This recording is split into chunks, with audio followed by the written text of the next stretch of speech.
Oh,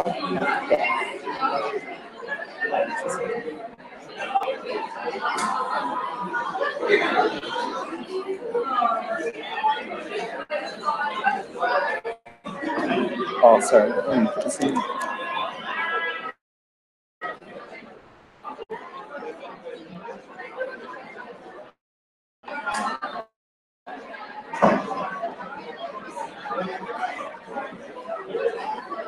Yeah, I'm just gonna check.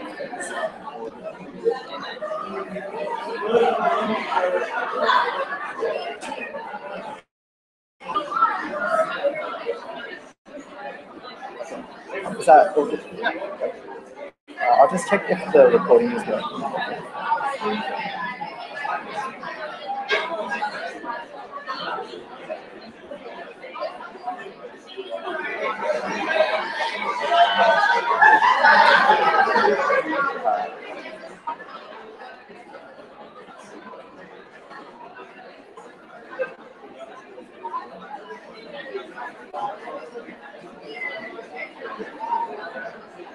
Yeah, feel free to stop.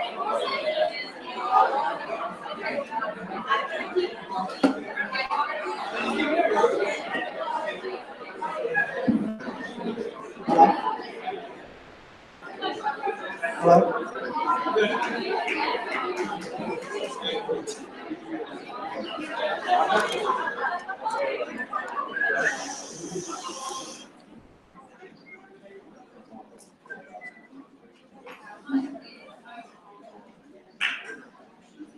Okay, so we might get a start. So hi, I'm David. So I'm going to go over, can everyone hear me? At the back? All good? Yeah, okay. So I'm going to be going over some neurology with you guys all. So I understand that Chelsea went head and neck with you this morning. So this kind of, there's a bit of overlap, but hopefully this will supplement what she's taught. In regards to year 2 neurology, it can get really deep and there could be a lot of detail, but what I suggest for the exam is to keep it simple, and I'm just going to be, what I'm running over would probably be considered pretty simple, but these are the things that are going to show up in the exam. So make sure you know the things I present really well. And then if you have time, maybe go into more detail in your own time. And also, you guys still have your exam and your bios, right? I understand with your exams, you may think it's just the second half of semester 2, but generally because it's a pretty short semester, they generally mix in with the other stuff in the bios. So make sure you revise everything, not just before the bio, but also before the end of your exam. Because for our end of year exam, I remember half of the questions were from like other topics from other semesters. So just keep an eye out. So I'll start with my slides. So starting with the divisions of the brain. So let's see if this mouse works. Okay, so you got your 3 parts of the brain, so your forebrain, midbrain, and hindbrain. And your forebrain splits into the telecephalon and the diencephalon, which become the cerebrum and the thalamus, hypothalamus, respectively. Midbrain stays as the midbrain, and your hindbrain becomes your pons, cerebellum, and medulla. That should be pretty straightforward. And then as your brain develops, your telencephalon becomes bigger and kind of lifts everything and becomes your cerebrum and becomes the biggest part of your brain. And then they also have multiple areas of folding, and this folding is to increase the surface area to volume ratio. And this increased surface area means you can have a lot more neurons in one area. Actually, pretty straightforward. And then with the cerebral cortex, you have they're divided into the lobes of the brain. So the lobes are kind of corresponds to the bones that they touch. So you have your frontal lobe, parietal lobe via the central sulcus. So sulcus just means groove, while gyri means a bump. So your central sulcus divides your frontal and parietal lobe. Your sylvian or your lateral sulcus divides your temporal from your frontal and your parietal. And you guys have your occipital lobe. And then some people also include the limbic lobe, which is kind of like a combination of a few of the other lobes that's next to the corpus callosum. And then you also have your insula, which isn't shown here, but it's the little area underneath in here. So next, your Broadband areas. So a guy called Brodmann more or less just divided the area into some bits that look similar. I wouldn't remember this table, just remember a few of the numbers. So the ones that are important to remember are your motor cortex, so your number 4, your premotor cortex and your supplementary cortex, your number 6. Your somatosensory area, so 3, 1, and 2. And then perhaps your Wernicke and Broca's area, and I'll go over that. So starting with the primary motor cortex, so it's located in the precentral gyrus, so this is just in front of the central sulcus. And they project down your corticospinal tract and controls muscles on the opposite side. So your left primary motor cortex will control your right side of the body. And then it's only active when you're actually moving. So if you're thinking about moving, it doesn't move, but when you're actually moving, it activates. So lesions here will prevent movement. Kind of self-explanatory. And then how the somatosensory area and the primary motor cortex is allocated is in what's known as a homunculus. So what's important to note is that your lower limbs is towards the middle, as you can see, and your hands and your upper limbs as well as your face is towards the more lateral aspect.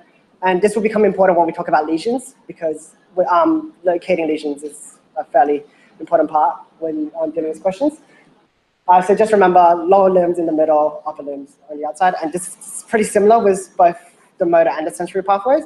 And do note that it corresponds to the amount of neurons rather than the amount of surface area. So even though your thigh covers a really large area of your body, it doesn't actually cover a lot of area in your brain because there's actually fewer neurons going to that area. Okay. The next two areas are your premotor and your supplementary motor. So know the difference between the two. They're both under Brodmann area 6. So your premotor area is for like sensory guided movement as well as control of your more proximal muscles, whereas your supplementary motor is for the planning and acquiring new motor sequences. And they both also have some projections down the corticospinal tract, so it's not just your motor tract. And so if you have a lesion in this area, you'll prevent complex movements because your brain can no longer points motor, essentially. So the next area is posterior parietal. This is probably less important, but do know that your parietal lobe is in charge of not only receiving sensory input from the somatosensory cortex, but also how to interpret the sensory information. And so lesion in your parietal can affect how essentially perception, and as well as like spatial relations and how how your brain processes how essentially how it views what's in the world, for example. So for example, if you have an infarct in your parietal lobe, something that can occur is something called hemineglect. So hemineglect is when essentially your brain ignores half of your visual field because it just thinks it's not there. So when they draw a clock, for example, they'll draw a clock and then they'll only go 1 to 6, and they'll ignore, for example, 7 to 12 because they think they finished it when they already have it. Okay, and then to the two, so to Broca's area. So Broca's area is 44 and 45. It's located in the inferior frontal gyrus. So this area, 44 and 45. But like 44 and 45 at the front. And it is only in the dominant lobe. So for most people, this is the left lobe, especially right-handers. It's predominantly left lobe, but there are some people that's in the opposite lobe. And then lesions will lead to Broca's aphasia. So a Broca's aphasia is like an expressive aphasia. So what they can understand what's being said, but they can't actually, they have difficulty producing words. And they tend to, how they talk, they tend to only use content words and ignore grammatical words.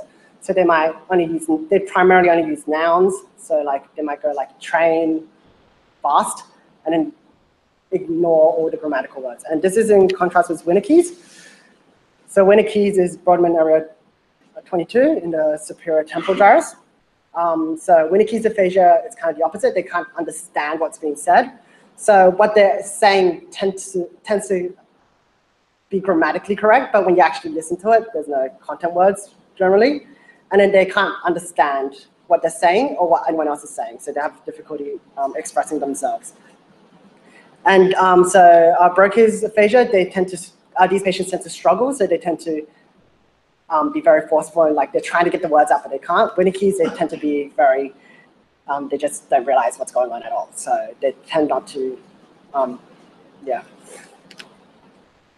And then with your different type of aphasias, I wouldn't remember all the different types because generally Winnicke's and Broca's are the only ones that really show up on the exam, but I do know that this is a good diagram for you to understand the difference between Broca's and Winnicke's. Okay, next, basal ganglia. So your basal ganglia is made out of 3 bits generally. So your corpus striatum, which is your caudate nucleus, your putamen, and your globus pallidus. Your caudate nucleus and your putamen together are called a striatum because they, if you see on the diagram on the right, it kind of forms stripes, essentially. And the putamen and the globus pallidus is called the lentiform nucleus together, because they kind of look like a lens. So if you look at the bottom bit of this first picture. And so the other bits that are important in this pathway are your subthalamic nucleus and your substantia nigra. It's important to note that they're more hindbrain. So in this first photo is more anterior and this photo is more posterior. So the thalamic nucleus and the substantia nigra won't appear until further back. And yeah. And so know your basal ganglia pathway. So I'm sure you've seen this in a lecture somewhere. So note that there's 2 pathways. There's a direct and indirect pathways. So for your direct pathways, you can see from the striatum to the globus pallidus is inhibitory, and then it's inhibitory to your thalamus. So you have 2 levels of inhibitory, so it's an excitatory pathway, whereas the indirect has 3 inhibitory bits, so it's an inhibitory pathway. Note that dopamine both excites the direct pathways and inhibits the indirect pathways. So it's like the car analogy, you're putting on the accelerator and you're letting go of the brakes. And so overall, dopamine has an excitatory effect. And this makes sense in the sense of Parkinson's patients, because in Parkinson's patients, they have problems moving and continually moving. So they have the classical rigidity. And this is because they no longer have this excitatory pathway, which its purpose is for the cortex to continue movements that it's already happening. And so these patients will end up with rigidity and hypokinesia, so difficulty moving. And note that Parkinson's is due to a deficit in substantia nigra. So if you get a picture in the exam, you'll see 2 pictures, and the one with the less dark region in the substantia nigra, that would be the one that has a problem. Next to the cerebellum. So this table is probably shown up somewhere. So note that there's 3 bits of the cerebellum, and they're all in charge of refining, adjusting, and learning movements. So a lesion in the vestibular cerebellum, as the name suggests, is in charge of like balance and gait. Spinal cerebellum is more in charge of multi-joint movements. Will have difficulty moving, so ataxia. They'll have difficulties synergizing multiple joints, so they'll, when you do the finger-nose test, they won't be able to do that correctly. And they also tend to overshoot because they can't coordinate their joints, essentially. Or they'll undershoot because they're trying to compensate for their overshooting. So in your neuro exam, these are the cerebral features. And then your cerebral cerebellum is in charge of high skill sequences. So think of like playing an musical instrument. And it's also in charge of cognitive functions, so spatial recognition.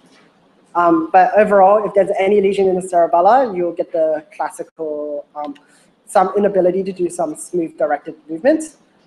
So either balance issue, gait issues, nystagmus with the eyes, ataxia, and yeah. Oh, and it's also important to note, the cerebellum double decussates. So your cerebellum actually coordinates with the contralateral motor cortex. And because of that, because your contralateral motor cortex controls your, how do I say this? Okay, so your motor cortex controls the opposite side of your body. And because your cerebellum is controlling the opposite side of your cortex, it causes the cerebellum to be controlling the same side of your body.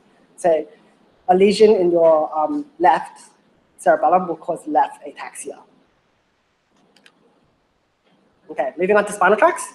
So know this diagram. The important ones to know are your pyramidal tracts, your DCML, and your spinal thalamic tracts. So I'll be going over those. So DCML. So your DCML, can someone tell me what DCML is in charge of?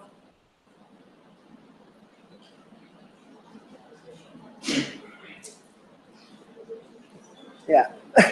So it's in charge of vibration, proprioception, as well as fine touch.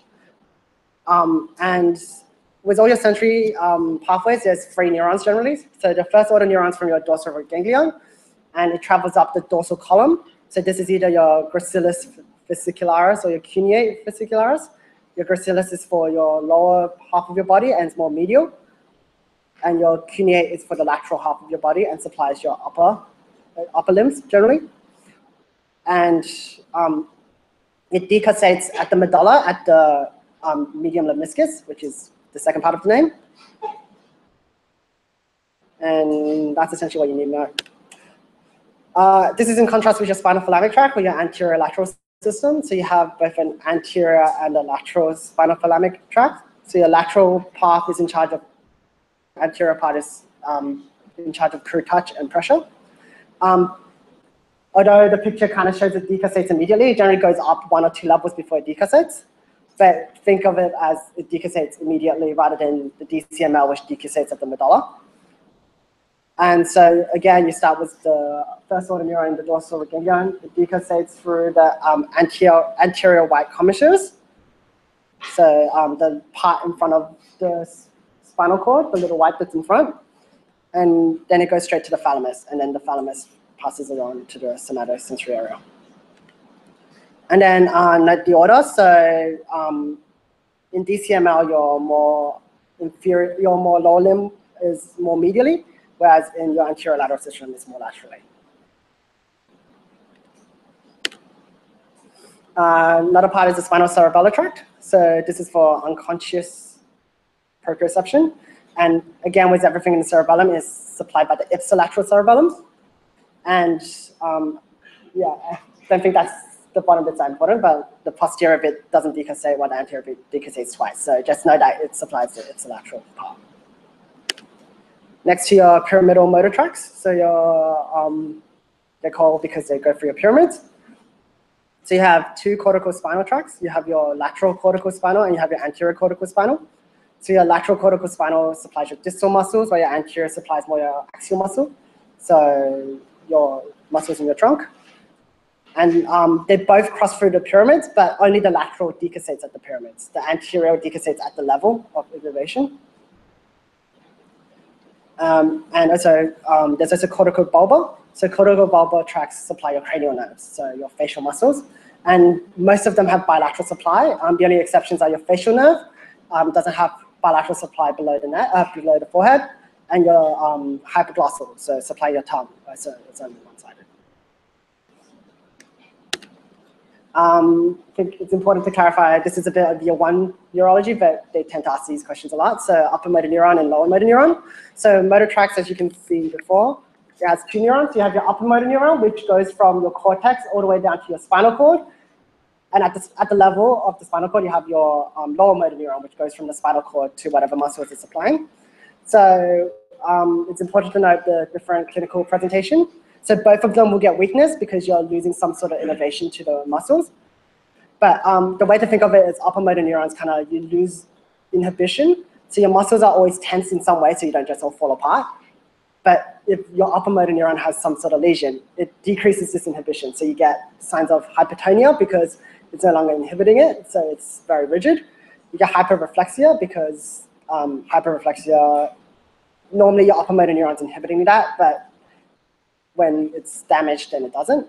And then Babinski and Clonus are products of this hyperreflexia. With your local motor neuron, you get paralysis or difficulty moving the actual joint. You get lower time because there's less innervation going to the muscle. And you also get severe muscle atrophy. So with upper motor neuron, you can get atrophy, but that's more because you're using it less because you're controlling it less. Whereas with lower motor neuron, you get severe atrophy because the innervation to that muscle is just gone, essentially. And then it's also important to note fasciculations is a lower motor neuron. So yeah, it's actually through the damage of the lower motor neuron, not because of some lack of inhibition. So keep that in mind. And then, so to bring it all together with all the tracks, so general rule of thumb, if it's already crossed over, it will be an ipsilateral loss of sensation or motor function. If it hasn't crossed already, it's a contralateral.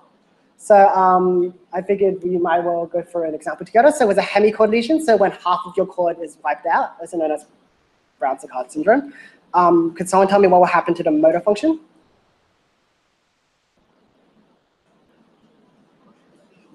Would it be ipsilateral or contralateral?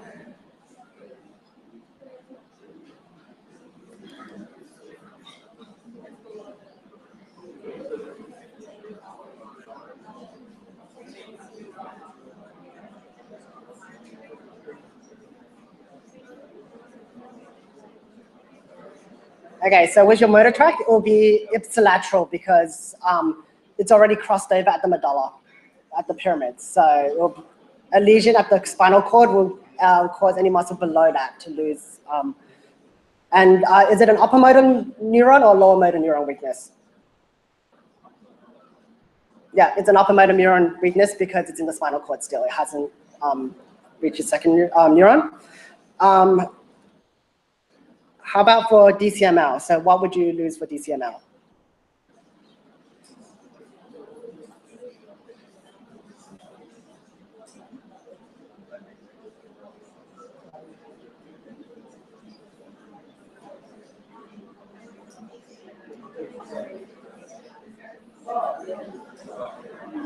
So yeah, so the DCML, same with the cortical spine tract, it crosses at the medium lemniscus, which is in the medulla.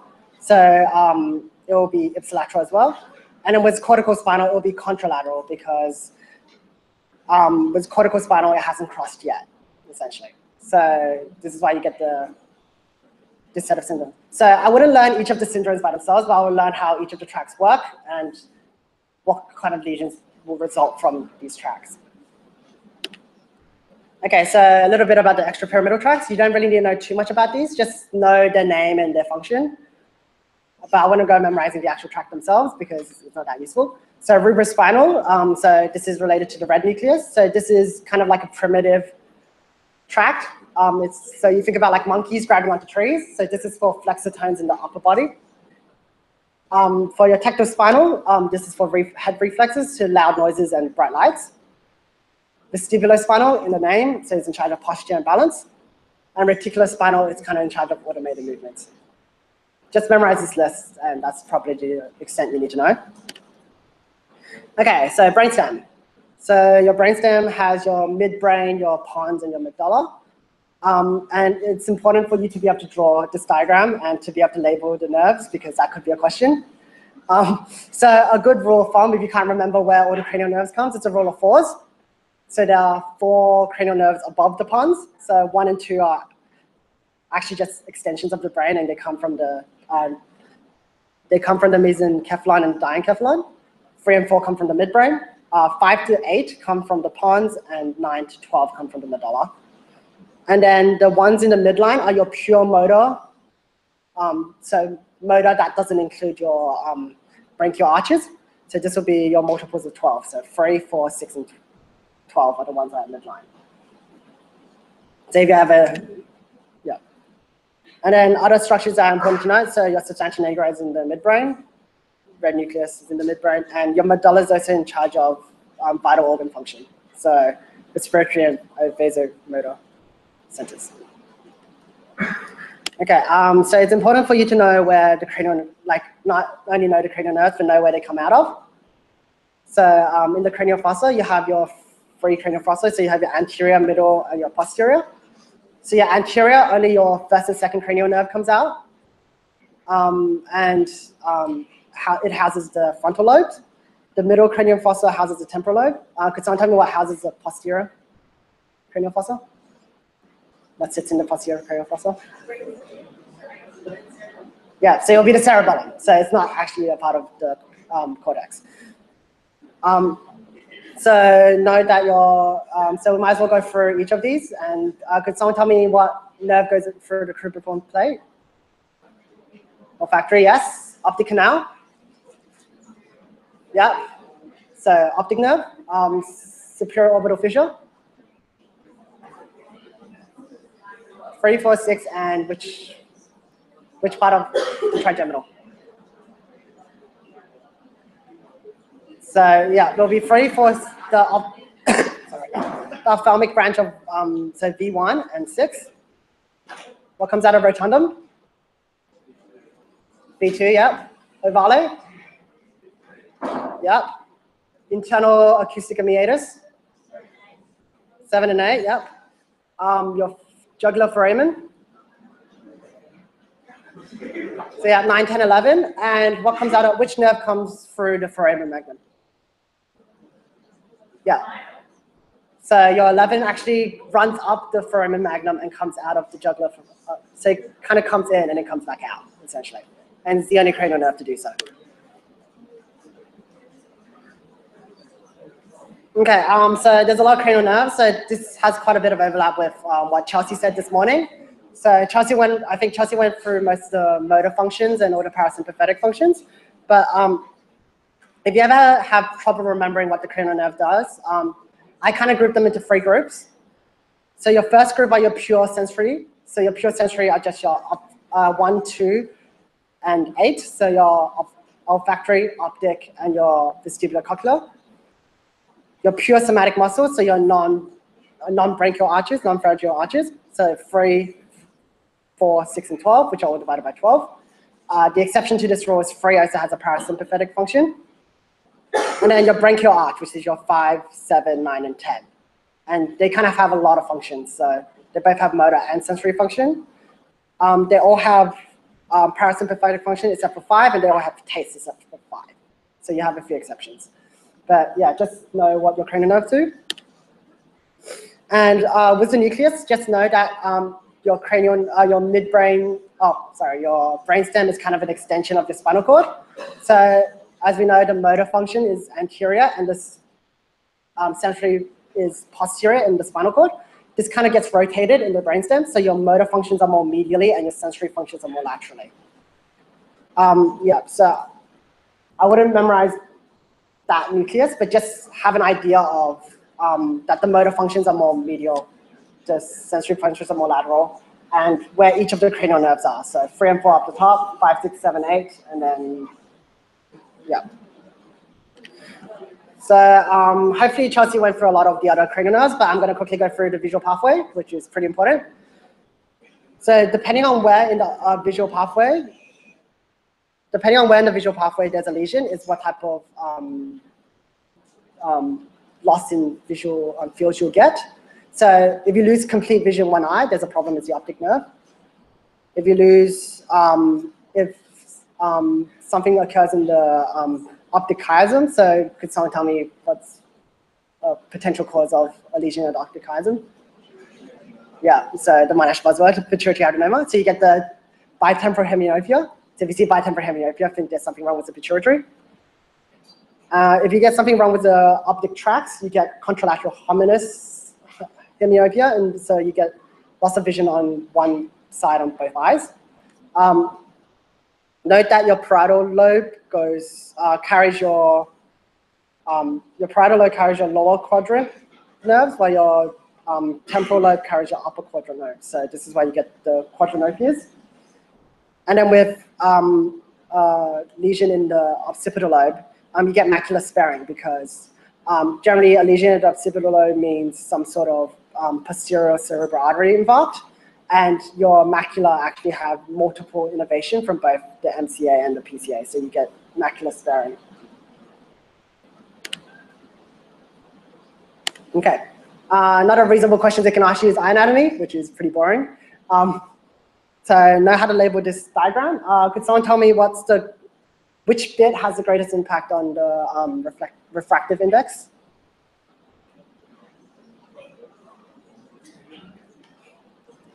This is a question they like to ask, I don't really. So which bit of the eye has the biggest impact on the refractive index? So the axis is actually the cornea. So that's at the very front. So even though it may make sense that the lens has impact on your refractive index, but your lens is more for like micro adjustment of your refractive index. Whereas because there's a different surface between your eyes and the outside world, essentially, that area has the greatest refractive index. So some eye pathologies you should know about. So glaucoma. So glaucoma is an increase in intraocular pressure. So there's an increased pressure because generally your aqueous humor starts in the cerebral body, goes to the posterior chamber through the I can never say this word, parietal corneal angle, and then goes into the venous drainage. And so yeah, so when there's a problem with increased ocular pressure, this pushes on the optic nerve, and that causes damage essentially. And then there's two other things you should know about, which is myopia, which is short-sightedness, and hypopia, which is long-sightedness. So with myopia, it's either the eyeball's too long or the lens is too strong. And with hypopia, it's the opposite, so it's either too weak or the eyeball's too short. And in both cases, the object's not in focus. So with myopia, it's in front of the retina, whereas hypopia is behind the retina, so you're not getting a clear image. Okay, blood supply. So know how to drag out your circle Willis, and know how to drag a circle Willis on top of your brainstem, which includes the cranial nerves, because this could tell you in exam, you should be able to work out where a lesion is or where an aneurysm is, for example. So note that in the circle Willis is only made up of the anterior cerebral, posterior cerebral, and your two anterior and posterior communicating. The middle meninges isn't actually part of this circle. And then note for the bottom arteries, note which artery supplies what part of the brain. So your pica supplies your lateral medulla, your anterior spinal supplies your medial medulla, your aica supplies your lateral pons, you have your pontine, which also supplies the pons, and your superior cerebellum, which supplies your midbrain. In terms of the cerebral, the cerebrum, so it's important for you to know the division of how the anterior cerebral, middle cerebral, and posterior cerebral. Yep.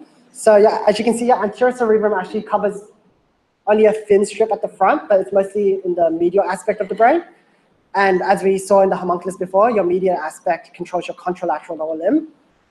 So if you think anterior cerebral artery infarct, then think contralateral lower limb defect.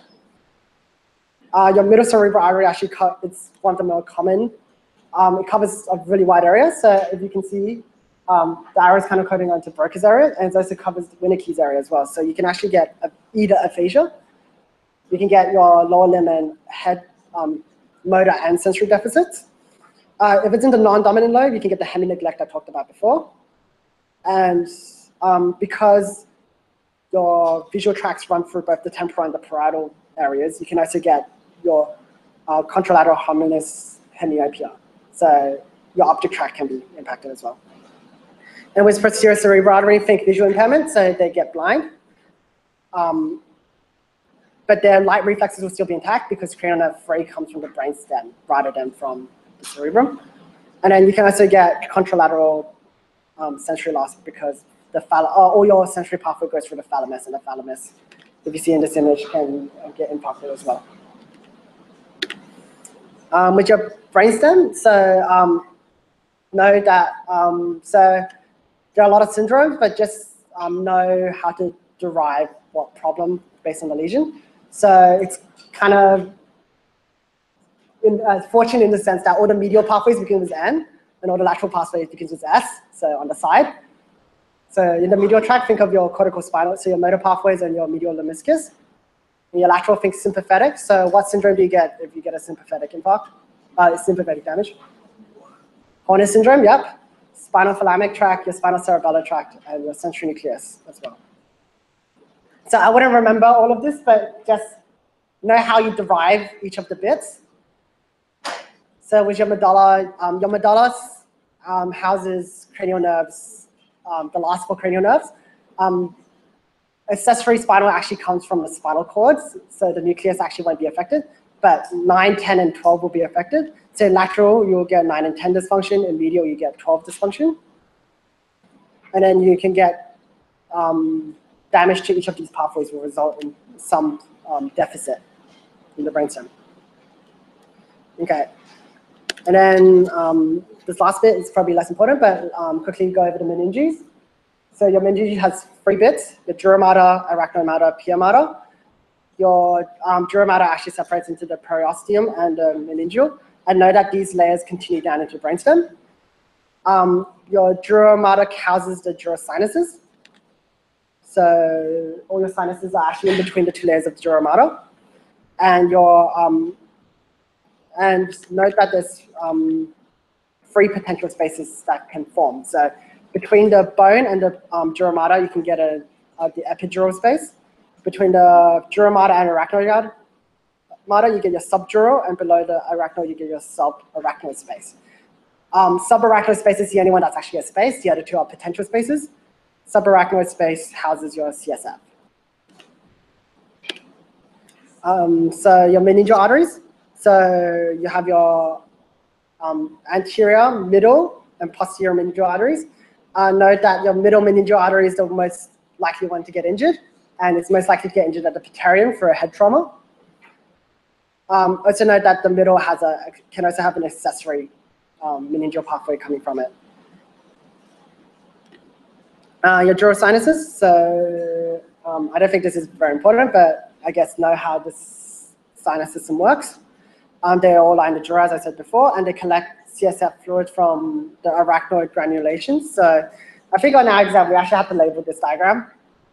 But like the only really difficult thing is just note that the arachnoid,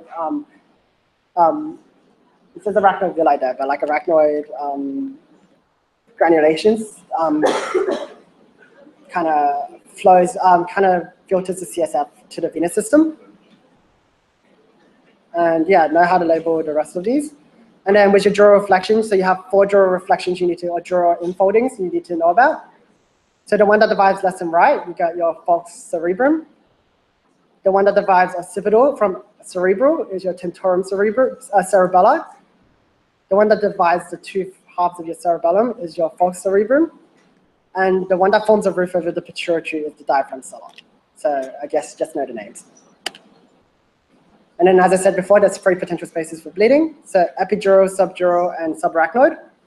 So epidural tends to be arterial in nature and has this classical lentiform shape. So it kind of looks like a lens. And this is because it's limited by the suture margins. Whereas your subdural is caused by breaks in the bridging veins and between the dural sinus and the subarachnoid space. And you get a classic crescentic, I can't say the word, crescentic bleed. And this is because it's limited by the dural attachment. With the subarachnoid bleed, so this tends to be from some sort of like burst aneurysm. You get arterial bleed into the CSF, and so it kind of just outlines the brain in blood. So could someone tell me what the leftmost one is?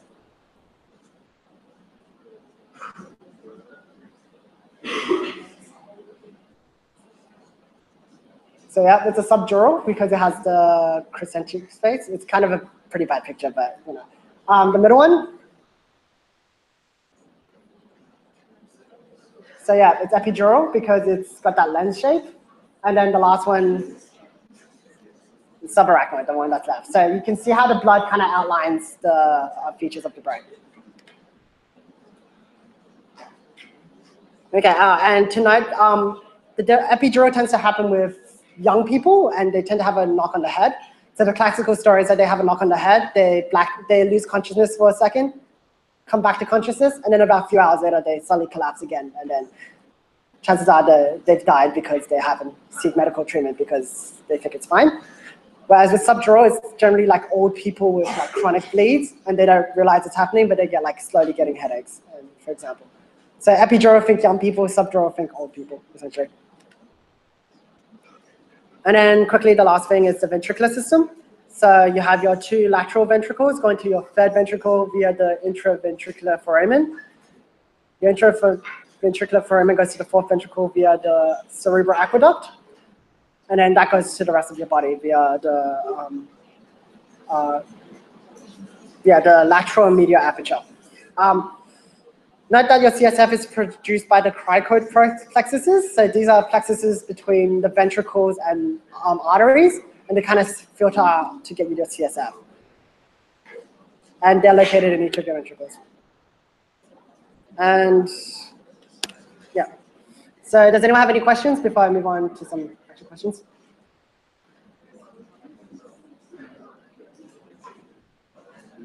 All good? Okay, so I'm going to move on to some questions.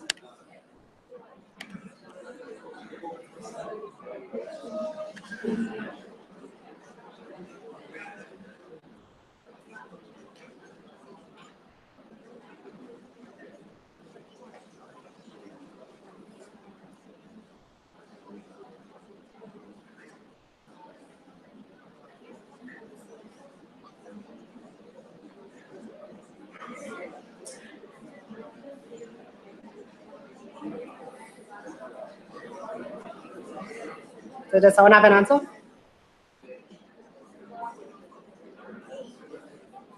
E? Yeah, so that's correct. So what's broad main areas 3, 1, and 2? Yeah, sensory pathway, so not the corticospinal. So it runs through the posterior, your corticospinal runs through the posterior limb of the internal capsule. And then the reason why it's the lateral funiculus is because the lateral funiculus is actually described the lateral bit of the white matter. So it's the lateral bit rather than the anterior fasciculus, which houses the anterior. So this is talking about the lateral corticospinal, but if it's the anterior corticospinal, it will be the anterior funiculus. So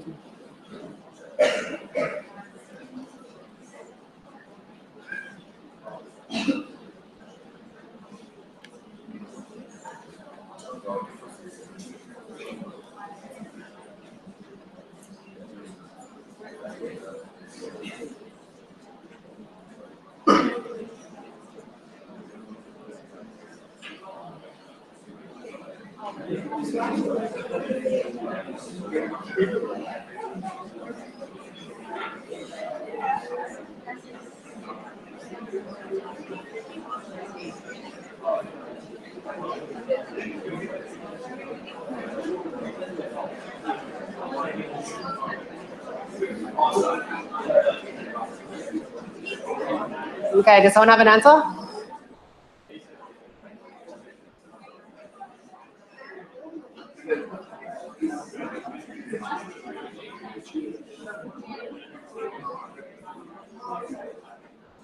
Would someone like to shout an answer out?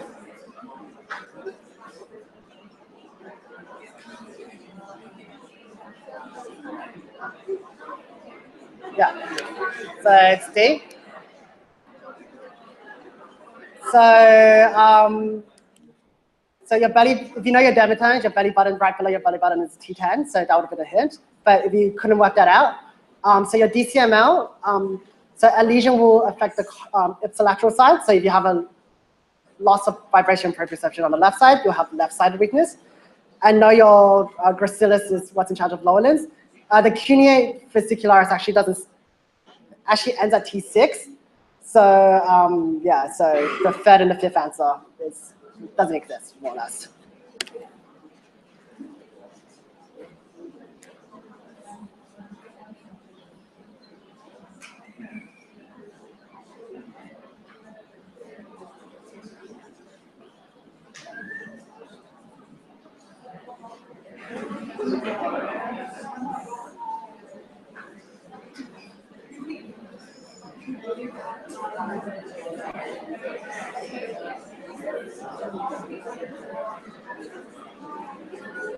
So could someone tell me what the highlighted area is? Yeah, so it's the midbrain. So which of these structures is not in the midbrain?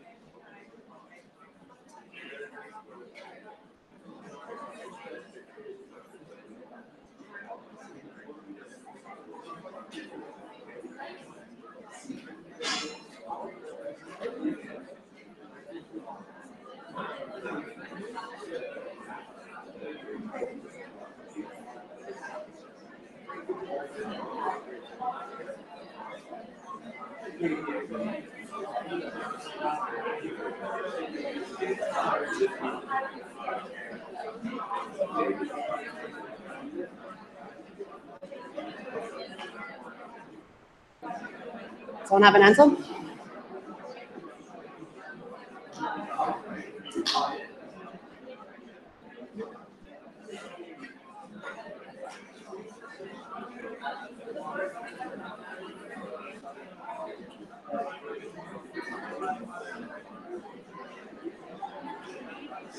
I don't like picking on people, so could someone scream an answer out?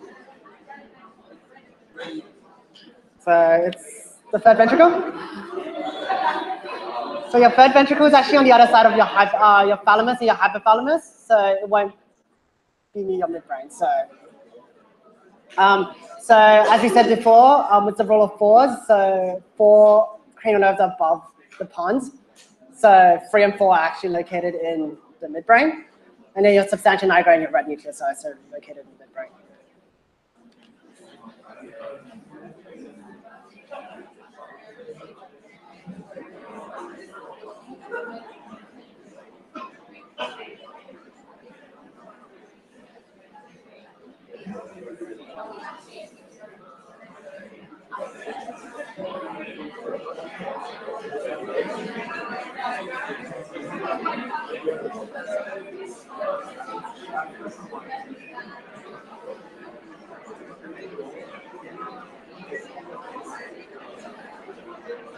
So can someone tell me what type of aphasia she has? So which one? Yeah. So B. Oops. That one has the answer, but. A, yes. So yeah, I know that Parkinson's, low dopamine equals hypokinesia, and this is due to reduced inhibition because the striatum just inhibits.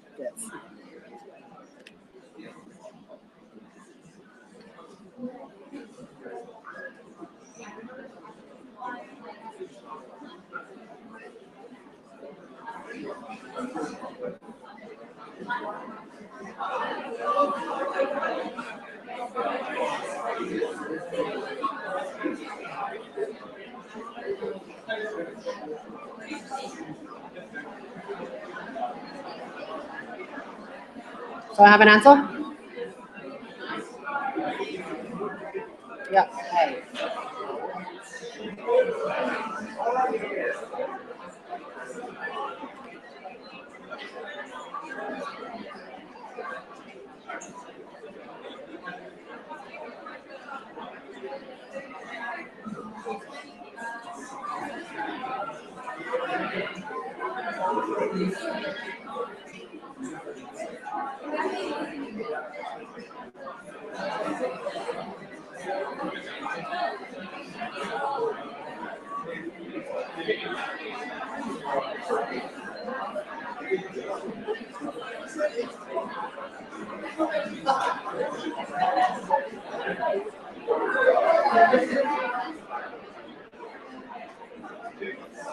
I don't have an answer?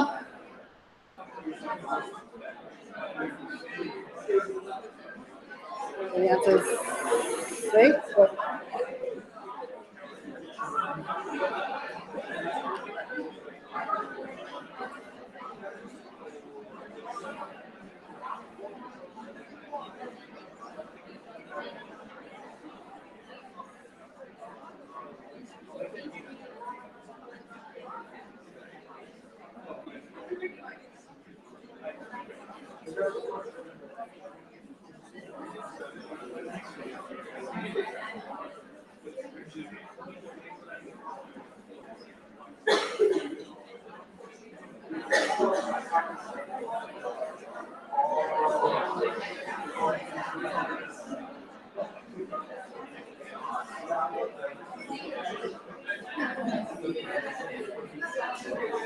So can someone tell me which part of the cerebellum is affected?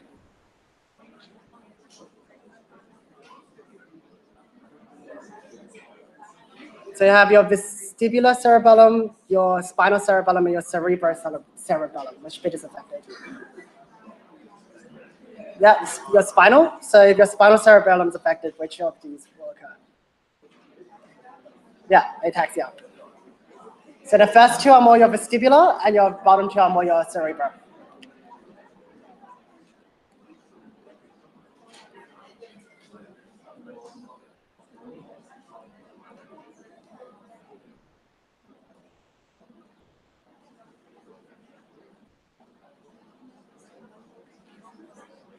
So which of the following will cause left homologous hemiplegia?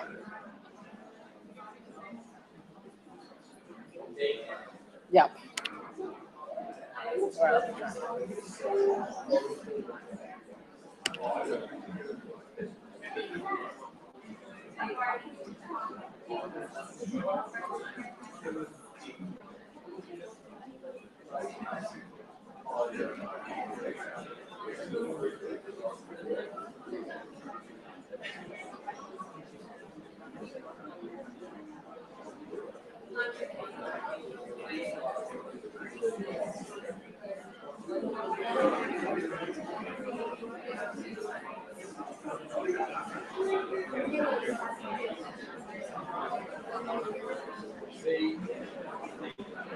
Yeah.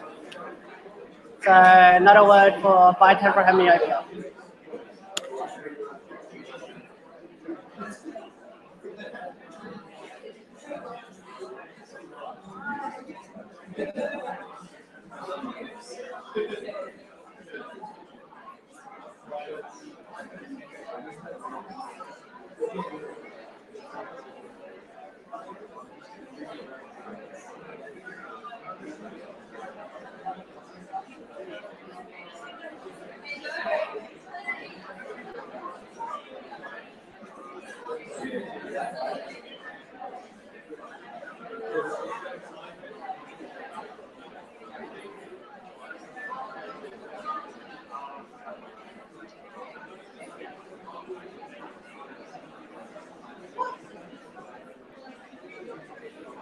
So does anyone have an answer? Yeah. So with the other things on this list, so we talked about Parkinson's. Can someone tell me what Huntington's disease causes? What's the primary sign of Huntington's disease? Could someone tell me what Huntington's disease is? Yeah, so Huntington's disease causes chorea, so it's kind of like the opposite of Parkinson's. So instead of having reduced movements, you have flailing movements instead. And then hemiballismus is similar, but yeah, it's one-sided lesion.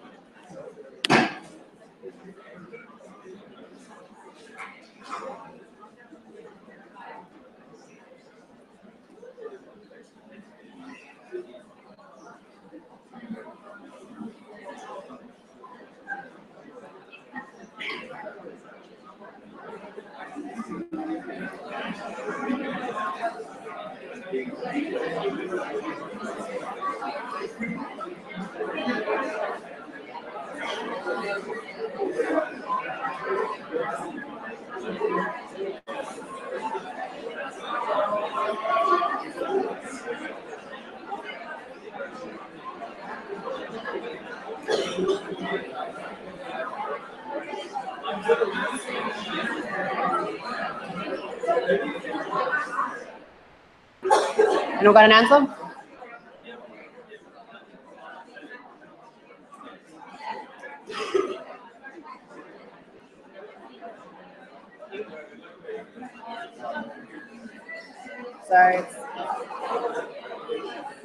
So glaucoma causes. So the glaucoma causes intra-orbital pressure to increase, and that would damage the optic nerve.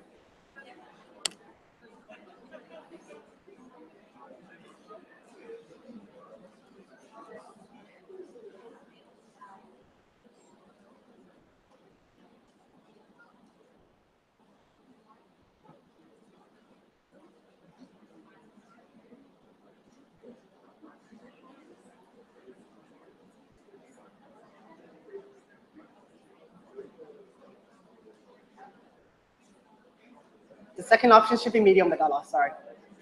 Disappeared.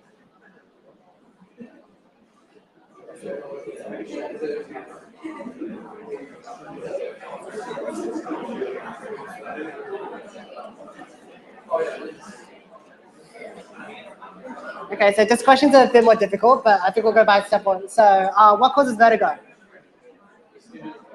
Yeah, so cranial nerve, cranial nerve age. Facial weakness. What would cause facial weakness?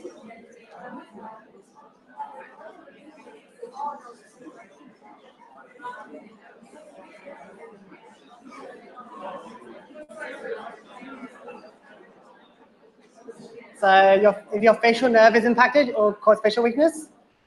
And with the coordination in the right arm, what is affected? Yeah, so cerebellum in the right arm. So right hemisphere. So which of these would present with these three symptoms?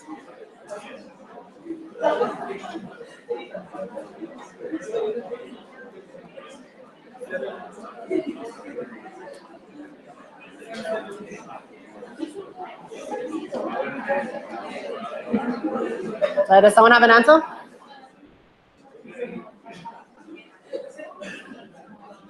So the answer is the right pons. So as we said before, rule of fours, so 7 and 8 comes from your pons. And the loss of coordination in the right arm is because cerebellar damage, which can occur in both medullary and pons.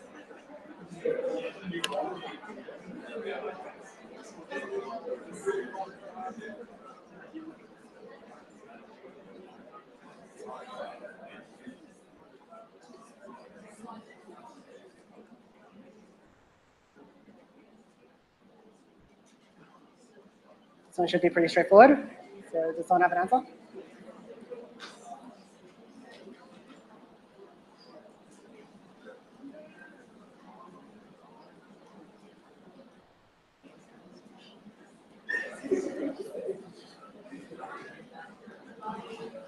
So yeah, this is middle cerebral artery.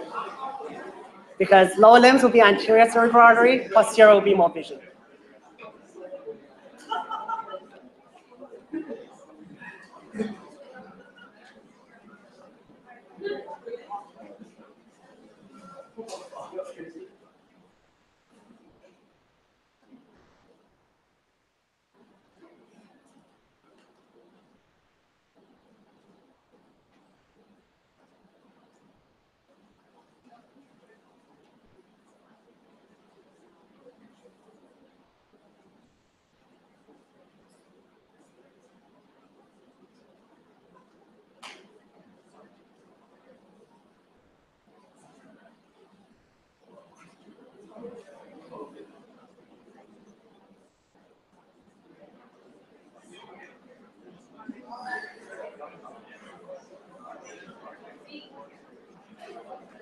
Yeah. So it stays. So know that your upper motor neuron lesions are, so your corticobulbar tract goes to both are bilaterally innervated, except for the lower half of 7 and 12. So you get you still have symmetrical wrinkling of the forehead because you still have innervation to the forehead because it's bilaterally innervated. If you have something like Bell's palsy, where it's a lower motor neuron lesion, then the entire side will be paralyzed. So you'll get complete left-sided paralysis.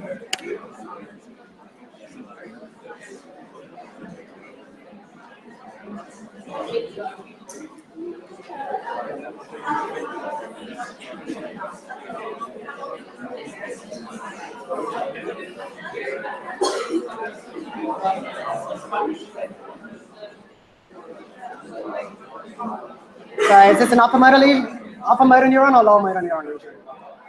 Upper. So which of the following will be an upper motor neuron?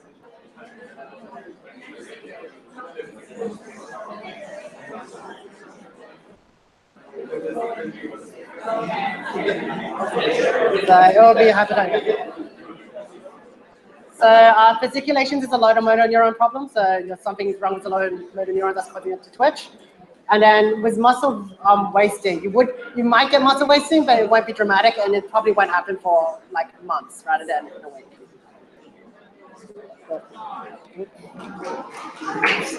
Sorry.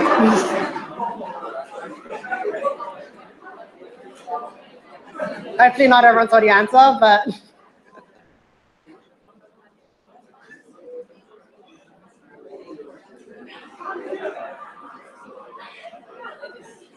yeah, this is a pretty classical feature of epidural. And that's it.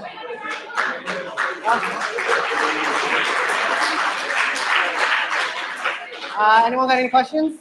I'll be down here, so feel free to ask.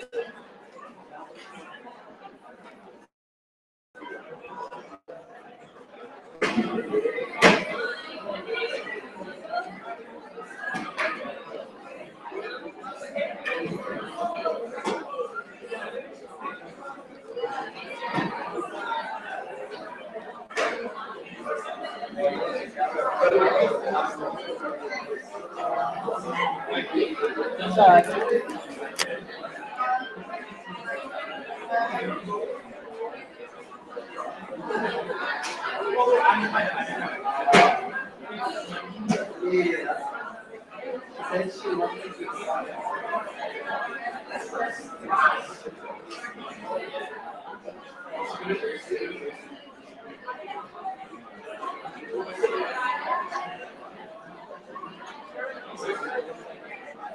Do you do anything?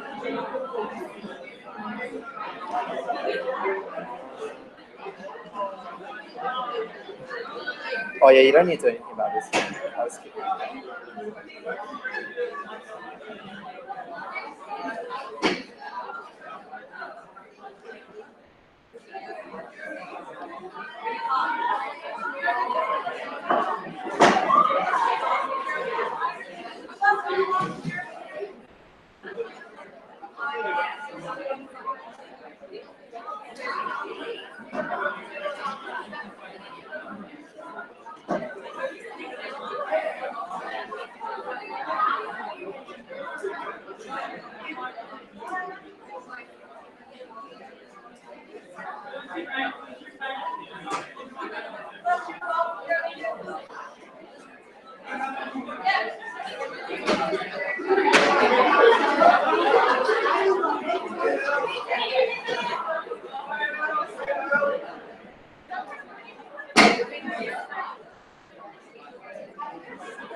Oh, hey. William, nice to meet you. Yeah, so...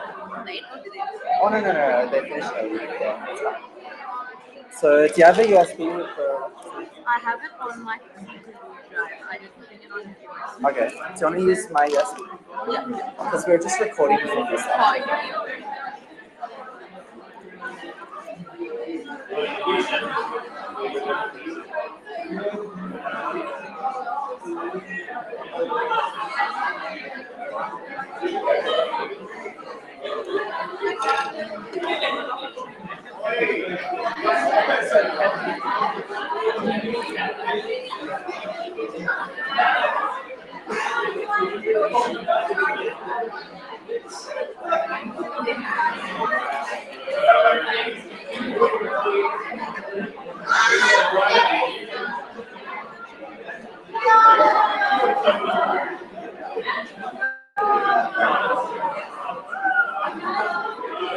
Where do you place that? Where do you place that? It was actually like compared to what people said about like how terrible it would be. Like, it was actually Do you know where you're at? I'm really nice here. So yeah, that's been interesting. Does that happen to a lot of people? It's happened to a few people this year actually, which is surprising and it's not common. We'll see how it goes. It should be interesting, yeah. And it's alright if I have like my laptop up as well. Yeah, go for it.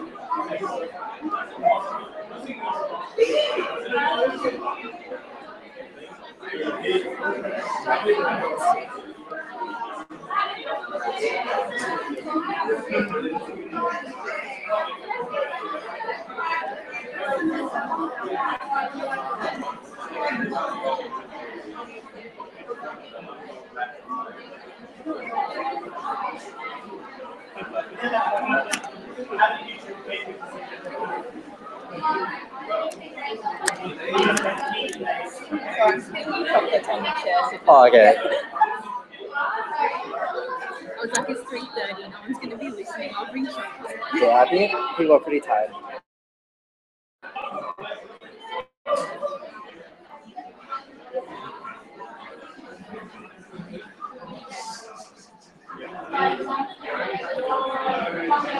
Did you want presenter view or the normal view is fine? I have like notes at the bottom of the Oh, you're just gonna, okay. Sure. Yeah, and really normal because the writing's kind of tiny. Okay. Sometimes. Yeah, you can start whenever. Okay. I'll probably wait till 3:30. I'll wait till 3:30.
Hey guys. Hi everyone. I might get started. Are we waiting on a lot of people or do you reckon we're good to start? Start? All right. So, why is it not? Is it, am I just? Oh, I actually don't know why.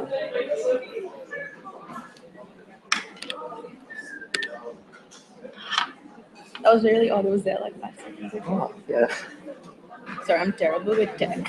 Me too.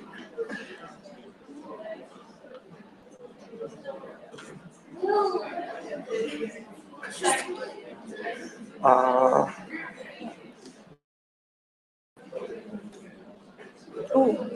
it was there for a second. Yes. Okay. Oh my god. Okay, yeah. So it's on that. Yeah. Does it have to be? So few? No, it doesn't. You can put it if you want. Alright. Okay. Fingers crossed. All right. So hi guys. I'm Menini, and yeah, this is Neuropharm and Psych. So I know it's really late in the day, and you've been here all day, so I'll try and keep it as brief as possible. So also I'm at Eastern this year. So if you guys after have any questions, if you've been placed at Eastern, feel free to ask me about that as well. All right. So I think the way I've sort of done this is I've tried to put together like questions and then base like the theory of that, just so it's like good in terms of exams and things, but we'll see how we go. If you have any questions along the way, feel free to interrupt. So I guess as a starting point, I think it's good to understand where the different neurotransmitters like sit and what they do and like what conditions they're involved with, because that kind of helps with the neuropharmacology side of things. So there's 3 types, and essentially with type 1 neurotransmitters, they're basically your amino acids. Mostly you see them in epilepsy, and they're fast transmission, and they actually make up most of your synapses. And then you've got type 2, which don't actually have like an official name, but the way I remember them is like they're all the enes, so like catecholamines, amines, purines, all that stuff.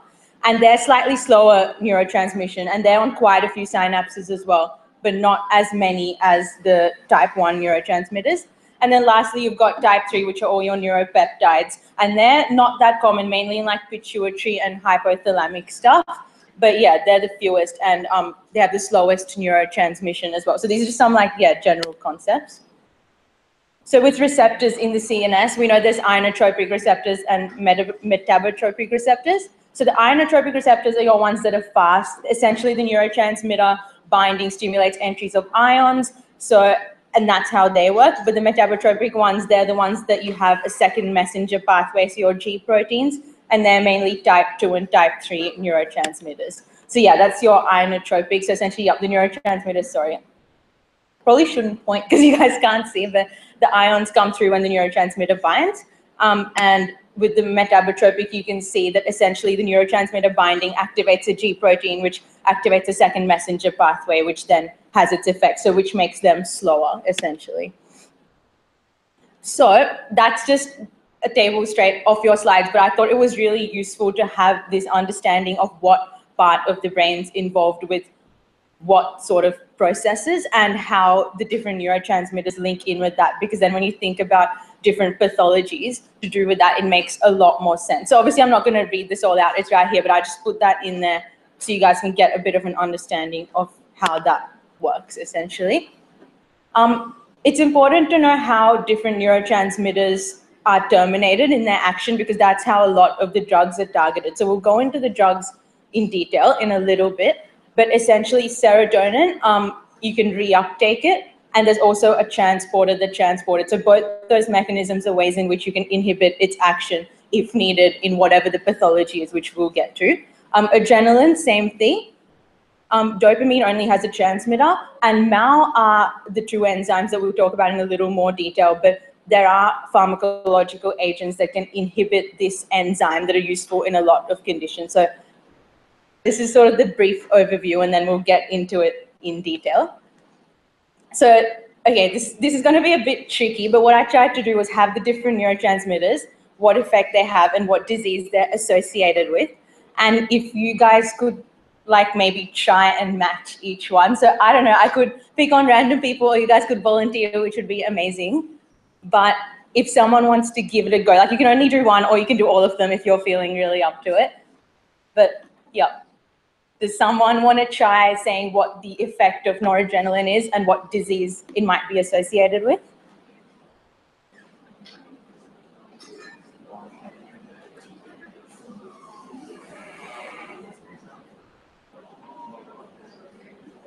Or not necessarily noradrenaline, you can pick anyone you like that you want to tell me about.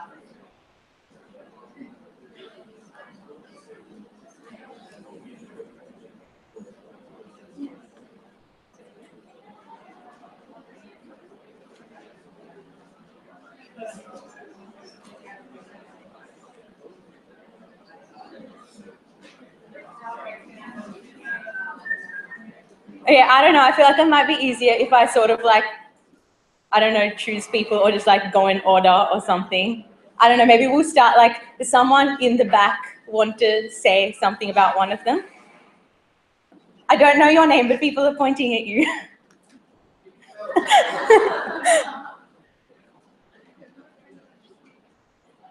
So maybe you could tell me about, well, whichever one you like, or I can give you one.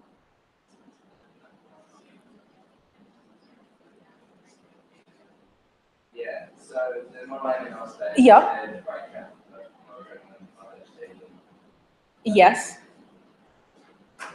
Yeah, exactly. So that's the effect. And what sort of conditions are they mostly associated with out of all those ones?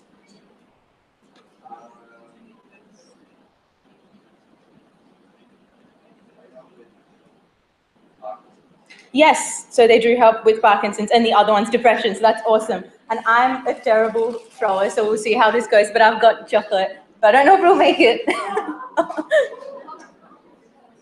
Anyway, so I'll go through the rest of them because I feel like it's going to take a while if we go through all of them.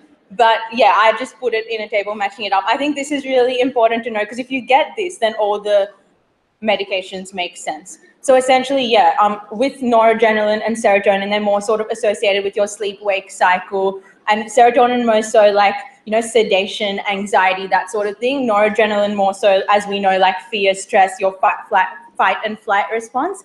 And they're both sort of playing a role in depression.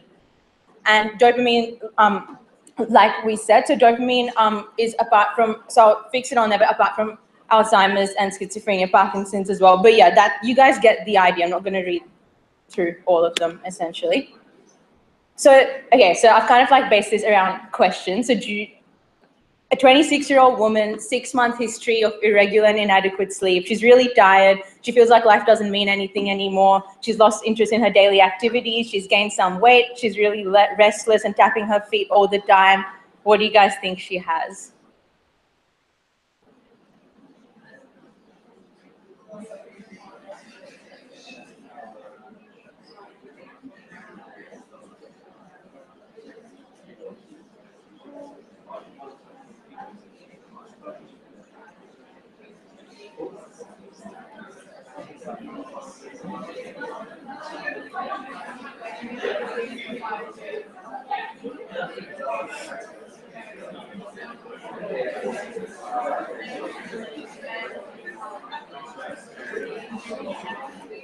Okay, does anyone want to answer, or should I pick someone again?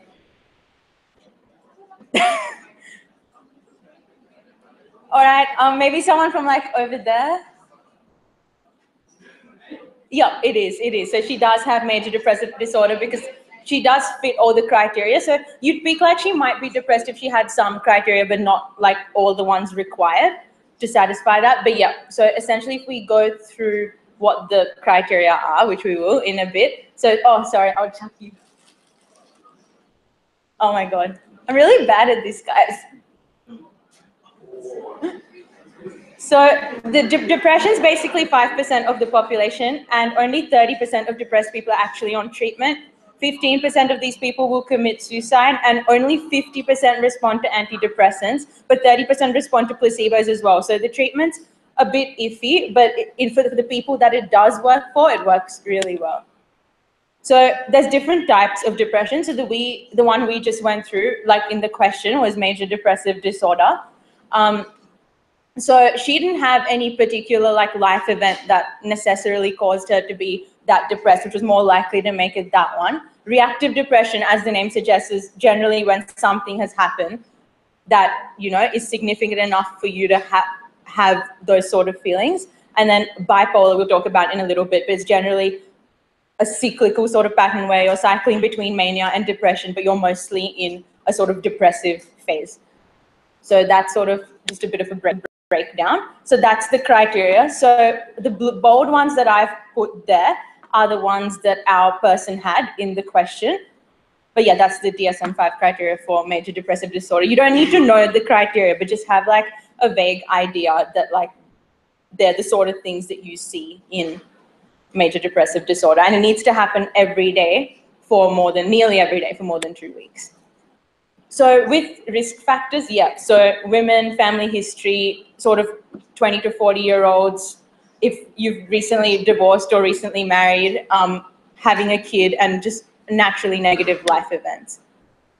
So how depression works, what they think is, because it's actually quite complicated, is basically there's an abnormal upregulation of monoamine receptors.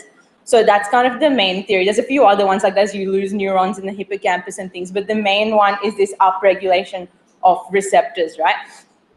And essentially what happens is how the antidepressant drugs works, well, some of them, is they increase your monoamine levels. And by doing that, they promote neurogenesis. So for those neurons that you've lost, they try and help replace them. But they also, by upregulating the activity of monoamine, they downregulate the receptor. So they're kind of fixing what's happening, like compensating for that overactivation of receptors initially. So getting on to the meds, which is what this lecture is about.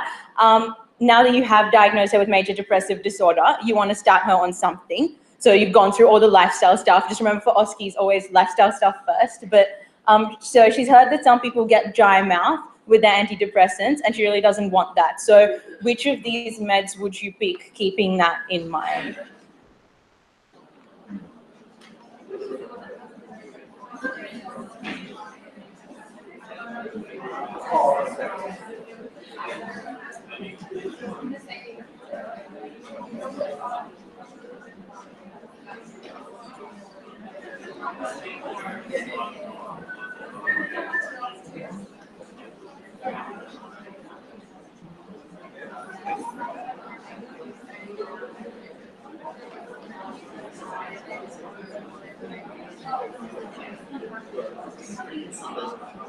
Does anyone have any ideas?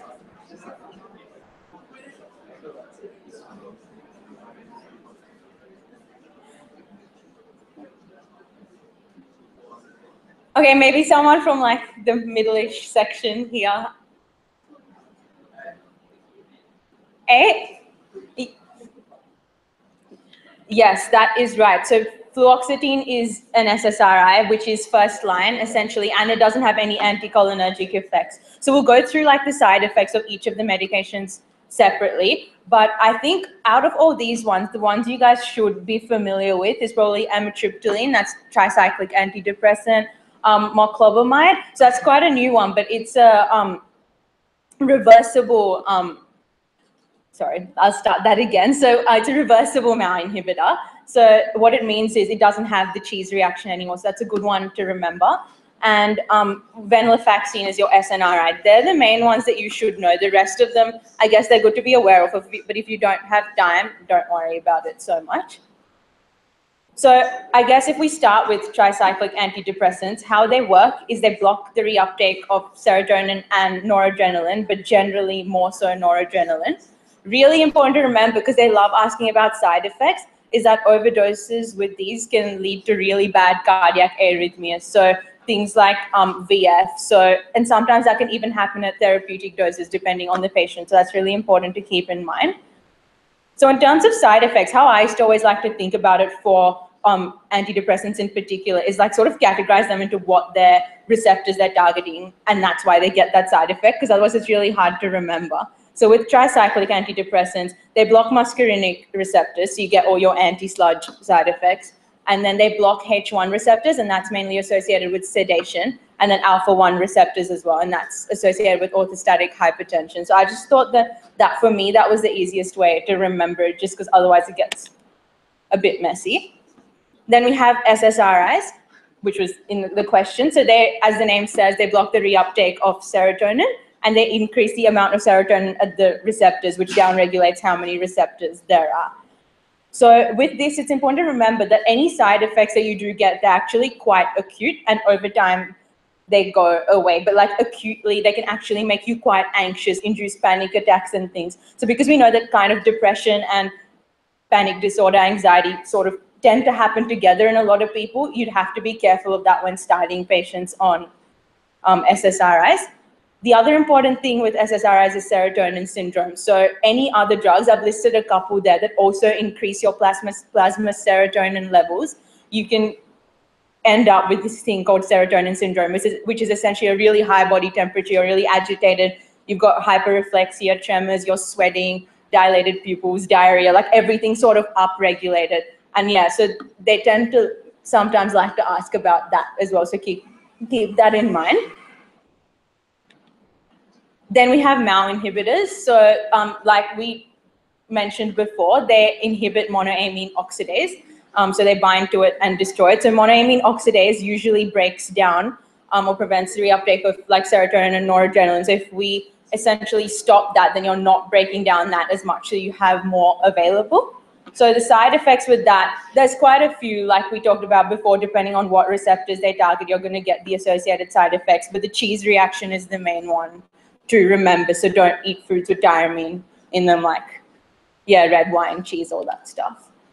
So this is the rest of them. I didn't bother going into detail because they're not that commonly used, but yeah, so I've just listed them there. Again, I don't think it's beneficial for me to read them all out. You guys can read it in your own time, but I'd say they're the things to take away for the rest of the antidepressants that you guys have in the lectures. All right, so next question. 25-year-old man, he looks a bit upset. So over the past year, his partner says that he's been quite loud. He says some strange things, and then that usually begins suddenly and it lasts for a few days. And then for the rest of the year, he just seems really depressed. So which medication would you give him after full assessment? So I guess whoever I pick, maybe you could tell me like what you think he has first, and then like what med you'd give.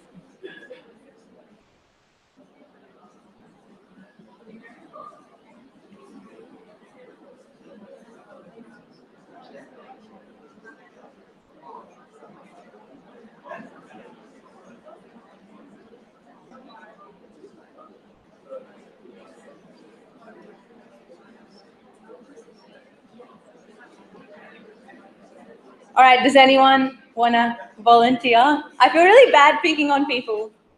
Yes, or are you stretching or, oh. I thought, oh no.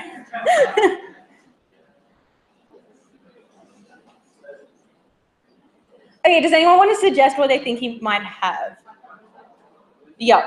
Yeah, who said that? Whoever said that, you can. Okay, I need to know who said that because I'm going to chuck you chocolate.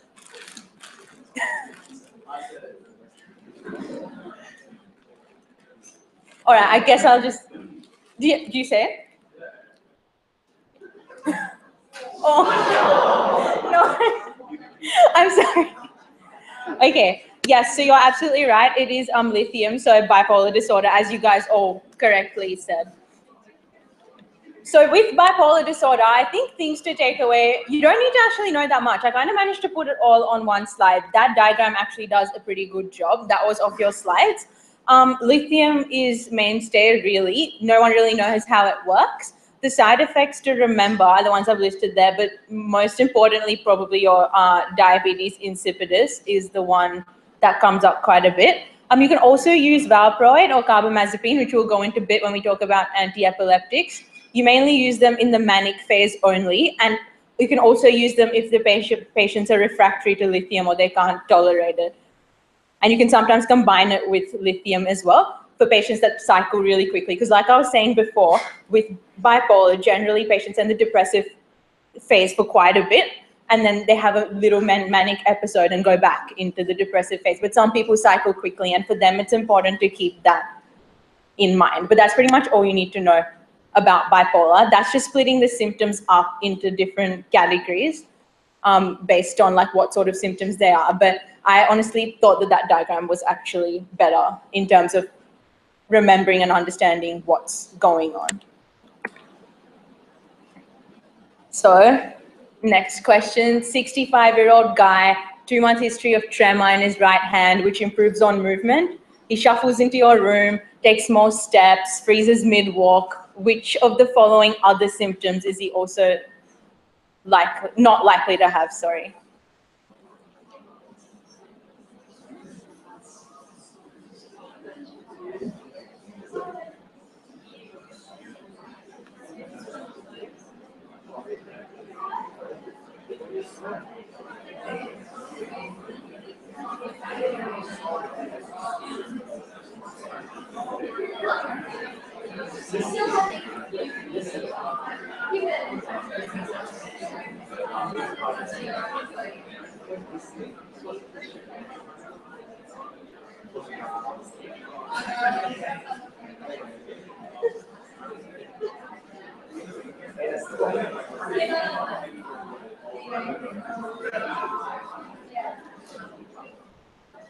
Okay, I'm going to do this one a little bit differently because it's kind of hard to get you guys to answer. Does anyone want to answer before I... Wait, did someone say they wanted to answer? Yes? Yes, awesome, perfect. Do you reckon you could explain why you get some of the other ones? You don't have to if you can.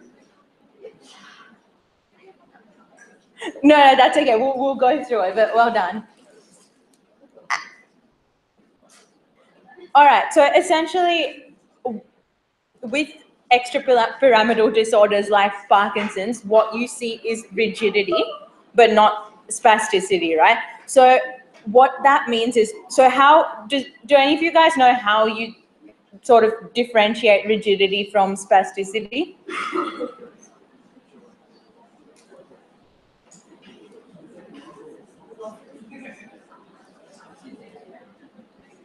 So the thing, I guess the main things with rigidity are like there's an increase in stiffness, but more so it doesn't change with the speed of movement, but spasticity does. So that's essentially how you'd separate them. And usually you get the rigidity in Parkinson's on the same side as the side of the tremor. And you know how it's cogwheel rigidity? The reason why that's happening is you have the tremor superimposed onto rigidity, which is why you're sort of getting that cogwheeling happening. Spasticity you usually see in pyramidal disorders, so things like MS, cerebral palsy, that sort of thing. But yeah, so to remember that Parkinson's is an extrapyramidal disorder, which means you get rigidity. That's pretty important. So like we talked about, I guess there are three cardinal things that give it away: tremor, bradykinesia, and rigidity.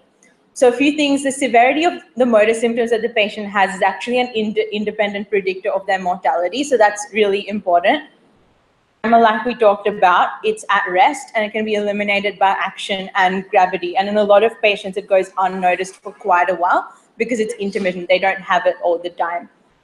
With bradykinesia, basically people complain of doing like really simple tasks like that require coordination. So like buttoning up their clothes, tying their shoelaces, that sort of thing.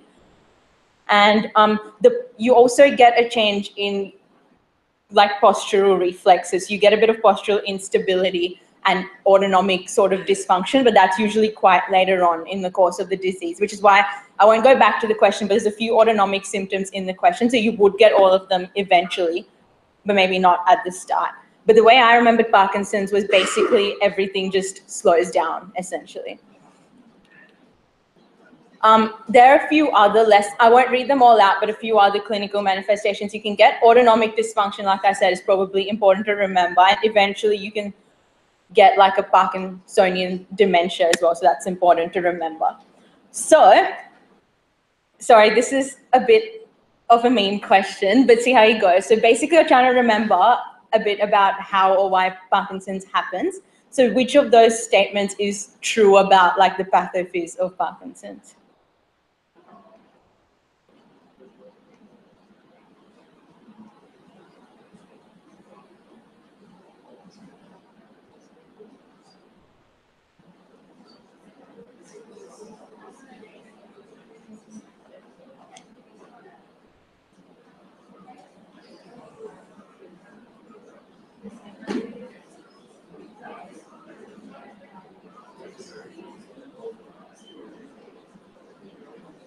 Does anyone want to give it a crack? Sorry?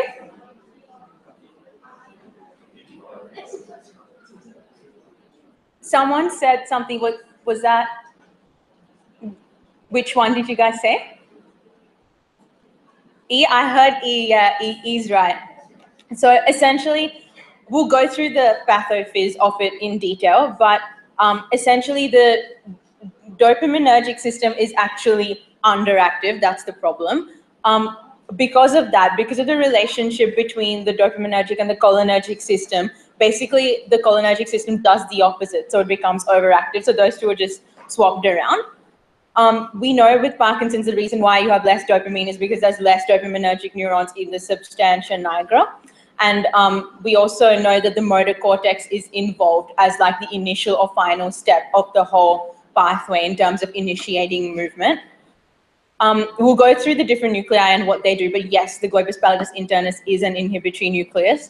And I guess you guys would have gone through like the anatomy of the basal ganglia earlier today, so I'm not going to go over that, but let me know if you want to go over it in case you haven't. And then there's decreased dopamine overall, so not increased. So that in the striatum or anywhere, it's going to be decreased. So this was my diagram that I drew, and I'll run through it because it's a little bit confusing with all the colors, but this really helped me understand it. So anything that has a purple box around it is an excitatory nucleus itself. So if it's stimulated, it's going to excite whatever it's going to next. And anything that's orange is an inhibitory nucleus. So if it's stimulated, it's going to inhibit whatever's next, right? The blue arrows that I have there, the blue arrows are going from primary cortex to putamen and then to globus pallidus internus and then the thalamus. That's your direct pathway. And then everywhere where I have a green arrow next to the box, they all play a role in your indirect pathway, right? So I'll run through this. So I won't do it for both direct and indirect because you guys will get confused. I'll do it for one of them. And then if it doesn't make sense, let me know and I'll stop. So your motor cortex is present, right? So it doesn't have much of an influence essentially, but it's basically excitatory, right? So what happens is from there you go to the putamen, which is an inhibitory nucleus, right? So you're activating an inhibitory nucleus, so it's going to send out more inhibitory signals. So if it sends out more inhibitory signals, we'll go through the direct pathway, right? It's sending out more inhibitory signals. So that's what I've kind of said. If you guys look on, yeah, the left side. So it increases inhibitory stimulus from the putamen to globus pallidus internus. So that means that globus pallidus internus will now fire less. So it's firing less inhibition. So if it's firing less inhibition, it's allowing for more activation. So it lets the thalamus work more. And if it lets the thalamus work more, the thalamus is excitatory. So it's going to release more excitatory stuff and you're going to get more movement. So that's how I understood it. If you guys don't want to go through that whole process, the other way to do it is just count the arrows and see how they cancel out in terms of like odd and even numbers. That was the other method, but that's how I like to do it. The other things that so I won't go through the indirect pathway because you guys can sort of work through that yourselves. But where the substantia nigra comes in terms of Parkinson's is you've got D1 and D2 receptors, I guess. And so what D1 does is it excites the direct pathway and D2 inhibits the indirect pathway. So essentially what both those things do is they allow for more movement to happen, right? So that's how the substantia nigra is involved in all of this. So it's essentially kind of like a handbrake, like it allows the direct pathway to happen or like stops the indirect pathway from happening. We'll talk about the subthalamic nucleus a little bit later when we're talking about Huntington's. But did that make sense, guys? Because I know it took me ages to understand this. So I'll go through it in a different way if you want. Or I can just let you guys look at it in your own time. Yeah? Okay, cool. So yeah, I just put the diagram in words. So if what I said sounded like mumbo jumbo, it's there in words. Yeah, so we went through the substantia nigra. It's important to know that the black stuff that's left over after dopamine's been oxidized is what you normally see in the substantia nigra. So in all those diagrams where like the black stuff isn't there, it's because like there's not enough dopamine and dopamine's not being oxidized, which is why it's not there anymore. So just a little note like about why Parkinson's disease manifests so later in life. It's usually because even you have a massive adaptive capacity. So until you've pretty much lost like 80% of your dopamine, you won't really even see it happen. So that's just a little side note, but probably important to remember. So do you guys remember any of the meds you can use for Parkinson's? Like I won't bother about what you'd start him on, but maybe what are your options?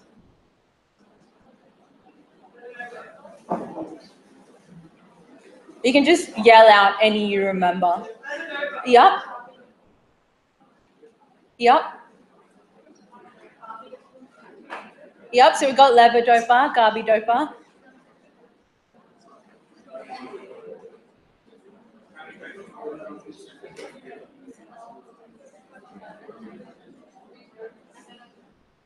Yeah, all right, I'm hearing a couple of things, but I can't quite hear them. So I'll just list them all. So they're pretty much like every single one that you can use in Parkinson's. One of those diseases where you do have to use polypharmacy eventually. Because it gets quite difficult to manage, but you would start him on either a dopamine receptor agonist or levodopa and carbidopa. So with levodopa, essentially what it is, it's basically, I guess, looking at that diagram at the top there, tyrosine gets converted to dopa and then dopamine. And levodopa is essentially just basically, you're giving them like a dopamine analog essentially. And the problem with that is you get lots of fluctuations in the level. So a lot of people on levodopa find it really hard, like with taking their meds and managing those fluctuations, particularly from what we've seen this year as well. And you also get reduced receptor sensitivity eventually to the levodopa, which is when you have to go on to using other agents for management. But I guess the main side effect to remember is the dyskinesia. That's the big one for levodopa. And then how with Parkinson's I like to split them was like central side effects and peripheral side effects. Your central ones are things like hallucinations, confusion, that sort of thing, and peripheral mainly nausea, vomiting, and hypotension. So with the nausea and vomiting, it's just because dopamine, also the dopaminergic centers in the brain also play a role in that.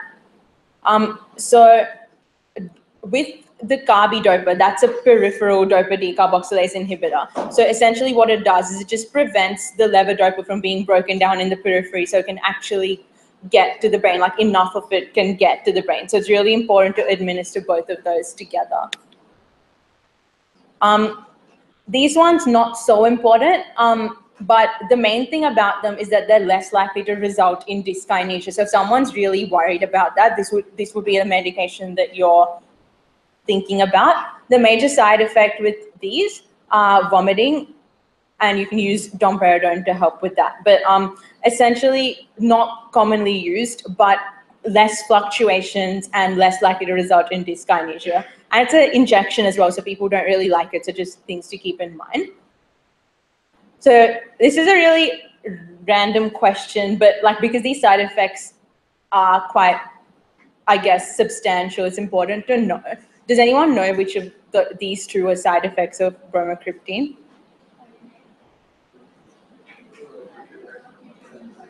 Yeah, someone said it. Awesome, well done. So yes, the pleural effusion and the retroperitoneal fibrosis are your main ones. MAO inhibitors, so like we talked about, MAO essentially breaks down, well, one of the things it breaks down is dopamine, right? So you want to prevent it from doing that, so you inhibit it. So they're the Julines, essentially. You usually don't use them alone, but you can, mainly used in combination. With the MAO-B inhibitors, you don't need to worry about like the cheese reaction. So that was for MAO-A. And the main side effects are insomnia and headaches, but they're not as effective as the other ones. So probably not first line, but you think about it later on if the effects of the others were sort of starting to wear off. COMT inhibitors are important. It's important to understand the mechanism of these. So basically, I always have trouble saying this one, catechol-methyltransferase, that's an enzyme that's involved in breaking down dopamine in the periphery, right? So what essentially happens is you've given this patient levodopa and carbidopa, you've inhibited their dopa decarboxylase, right? So you're like, oh yeah, all's good. Now the levodopa is going to get to their brain. But there's actually other ways in which levodopa or dopamine can be broken down in the periphery. And one of those pathways is this pathway that has an enzyme called COMT in it, which like activates it, right? So what we're doing by inhibiting this enzyme is we're preventing this alternative peripheral breakdown of dopamine as well. So essentially allowing more levodopa or more dopamine to get to the brain. So again, its main use is to improve the dose fluctuations that you get with levodopa and carbidopa. You don't tend to use it by itself. So the mechanism for that one is probably what I'd learn about, nothing else really. Antimuscarinics and amantadine. Antimuscarinics just provide symptomatic relief because like we talked about, the cholinergic system's overactive. And amantadine, no one really knows how it works, but it seems to help. So that's that. But generally, first line is levodopa and dopamine, D2 receptor agonists are your mainstay of Parkinson's disease, essentially. All right, next one. So 40-year-old female wildly flings her limbs around at nighttime. She gets random muscle jerks during the day as well, finds it difficult to control her movements. True about the condition that she has. Or even if you guys just want to tell me what you think she has. Yeah, exactly. So do you reckon you could try and work out which of those?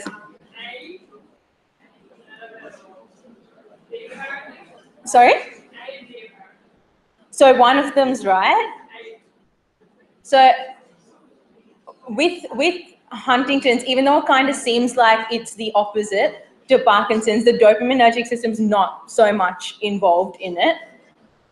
So that's more with schizophrenia that you get your overactive dopaminergic system. But yes, D was right. There is a loss of GABA neurons in the striatum. And this was what we were going to talk about before, the other one. Did someone say D and wants a chocolate? No? But yeah, I'll chuck you one as well. Sorry, I just like forget. So with Huntington's disease, basically everything's overactive. So you have chorea, so you'd look for that in your neuro exam, and impaired voluntary movements. You get jerking. You also get cognitive deficits, so dementia and depression. And really late stage, you'd get really bad rigidity. So no need to know much about it except that it's a loss of GABA neurons. And basically GABA is inhibitory. So if you remove GABA, you're just going to get a lot of hyperactivity. So do you guys remember what medication you can use for Huntington's?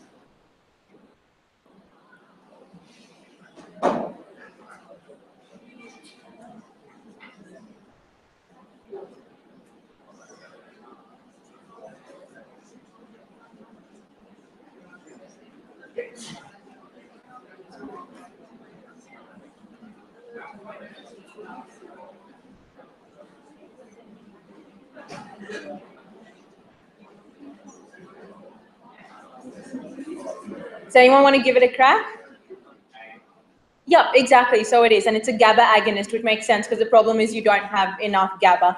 So with the other ones, we'll go through them, but we went through bromocriptine and selegiline before. That's mainly Parkinson's, and valproate and carbamazepine are epilepsy, and carbimazole is thyroid. So I just put that in there. Pharmacological management is basically, most drugs don't work. And then apart from baclofen, you can also use a couple of others, but that's the main one to remember, essentially. 17-year-old boy is really worried because he says he's been hearing random things on the radio that like people are going to attack him. He's wearing really torn old clothes. He hasn't showered in 2 weeks and feels pretty crappy. What do you guys reckon he has?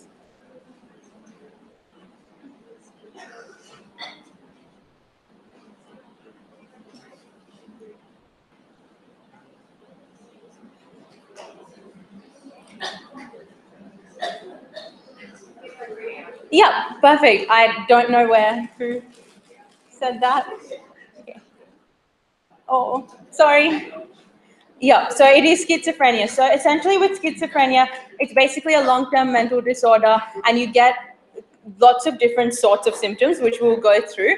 But it's about 1% of the population, but there are quite a few people that have it that are undiagnosed. Basically, think about it in young, particularly males, so 15 to 30-year-olds. And environmental factors often play a massive role in how severe it is. So they're probably the main things to remember.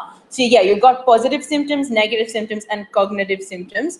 And the positive symptoms are the ones that are the easiest to treat. So the delusions and the auditory hallucinations. But the cognitive symptoms are actually quite difficult, and people struggle with that a lot. So I think important things to know about it is that auditory hallucinations, if that's in the question, is quite likely to be schizophrenia, but it's a global issue. It affects all parts of the brain. And people basically assume that things are not likely to be the way that they're supposed to be. So like people say that, oh, I think people are staring at me, or they know something about me, and that's like sort of really stuck in their head. So we'll go through like the delusions in a bit. But yeah, they're basically really set on the fact that they're either hearing something that's definitely true, or someone knows something about them that's definitely true. Yeah, so he does have schizophrenia, which is not true about the pathophys of schizophrenia. So sorry, these questions are a little bit hard. They are probably a bit harder than what you'll get in the exam, so don't stress too much if they're hard.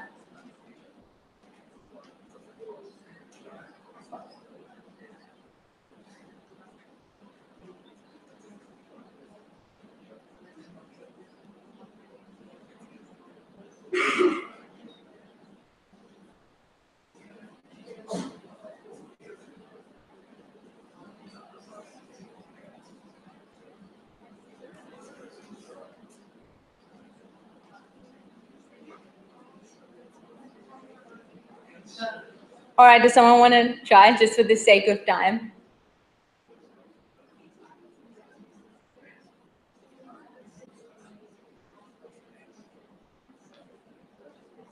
Okay, so basically it's E. So all antipsychotics don't work as dopamine agonists. So we know before that when we did bipolar, like that was just an example, lithium, we don't know how that works. So there's a lot of agents that work in a lot of different ways, depending on what antipsychotic agent you're talking about. But yeah, they don't all work on dopamine receptors. So I guess now we come to antipsychotic agents. So there's 3 dopaminergic pathways. I won't go through this in too much detail, but yeah, the main one is the mesolimbic one, and that's behavior and cognition. So, and then nigrostriatal we know is Parkinson's, your motor control, and tuberhypophyseal no one really worries about too much, but it's mainly to do with prolactin production. Important to remember, just for endo stuff, dopamine inhibits the secretion of prolactin. That tends to come up quite a bit. So with your antipsychotics, you've got typical ones and atypical ones, right? So with your typical ones, chlorpromazine was the one that was used for quite a bit before the atypical ones came out. It has the most side effects because it literally works on every single other receptor as well, apart from dopamine receptors. So alpha receptors, orthostatic hypertension, H1 receptors, sedation, muscarinic receptors, anti-sludge, and 5-HT2, that's associated with weight gain. Haloperidol only works on D2 receptors. That's actually pretty good. You don't get a whole bunch of the side effects. That's also the one that if a patient's in hospital and they're having an acute attack, you inject them with haloperidol. So that's the common place where that's used. With your atypical ones, remember that clozapine, you can get agranulocytosis and neutropenia. That comes up quite a lot. And I guess the rest you can read by yourself. But that's the main differences between those two. So sorry, another side effect question, but what medication would you have given this patient if he sort of started, like he came to see you and you saw something in his eye, or like his eye looked a little bit strange on like ophthalmoscopy?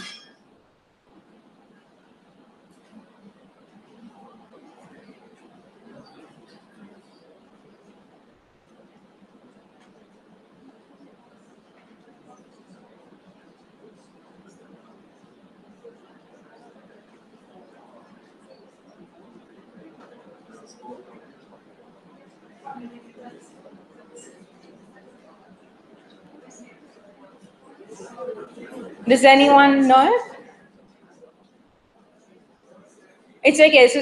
This was a bit of one of those really specific questions that tends to come up. But an important side effect of chlorpromazine is you can get ocular deposits that you can see on ophthalmoscopy, and they can be kerato-lenticular as well. But that's just one of those random things that's probably good that you guys know it. So with your typical antipsychotics, so those two, 30% of patients respond completely on them. And they're usually really good for the positive symptoms, but they don't do much for your negative or cognitive symptoms. The side effect that you really need to remember is what's called neuroleptic malignant syndrome.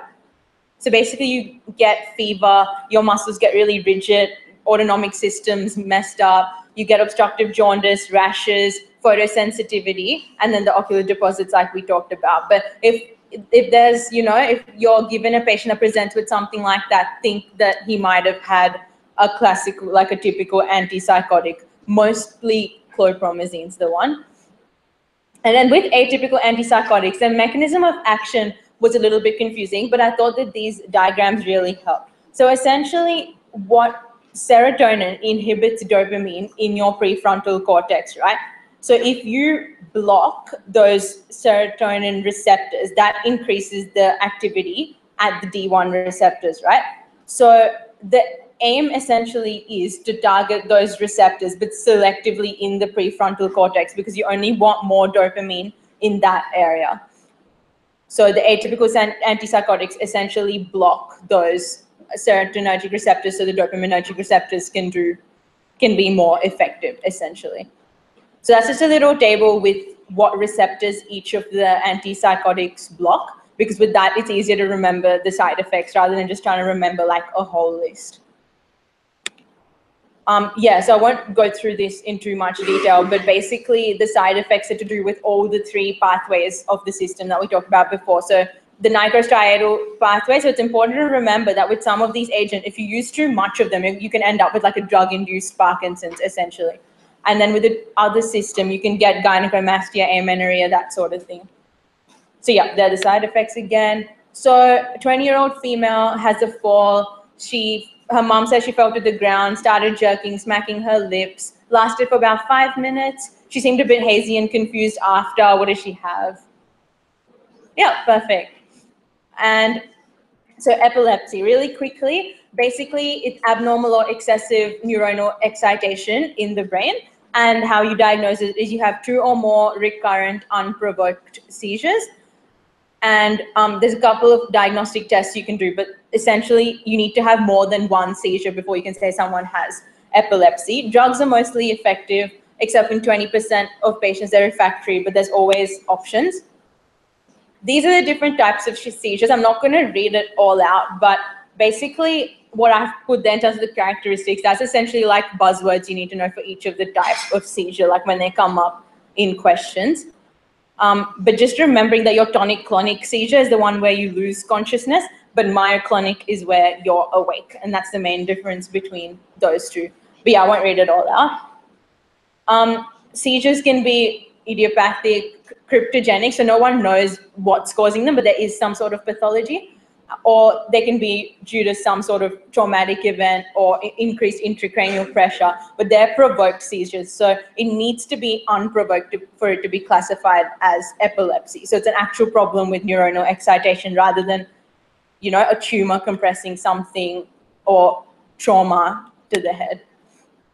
So basically, you look through her notes and she had another seizure 3 months ago, and then you worked her up and her EEG was normal. That she's now had 2 episodes, but her EEG was normal. What do you think you guys would do for her? Okay, who would do nothing and wait and watch to see if it happened again? I'll just get you guys to put your hands up.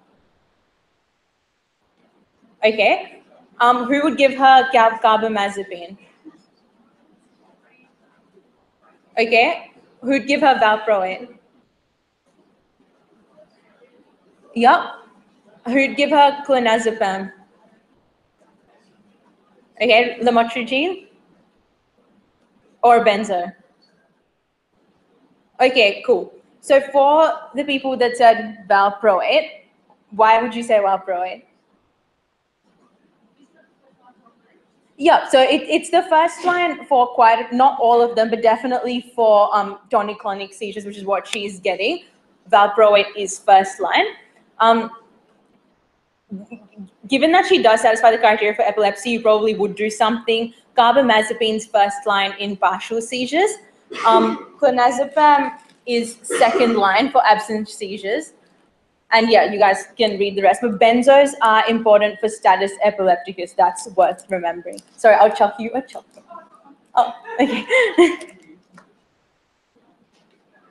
So how anti-epileptics work, most of them, so valproate and carbamazepine, your main ones, they are sodium channel blockers, and that's use-dependent blockade. So they would have probably gone on about this in the lectures, but basically they preferentially block neurons that are actually firing at higher frequencies. So what that means is that when more channels are like in their open or inactive state, they're being blocked more. So it's actually quite an effective mechanism in that regard.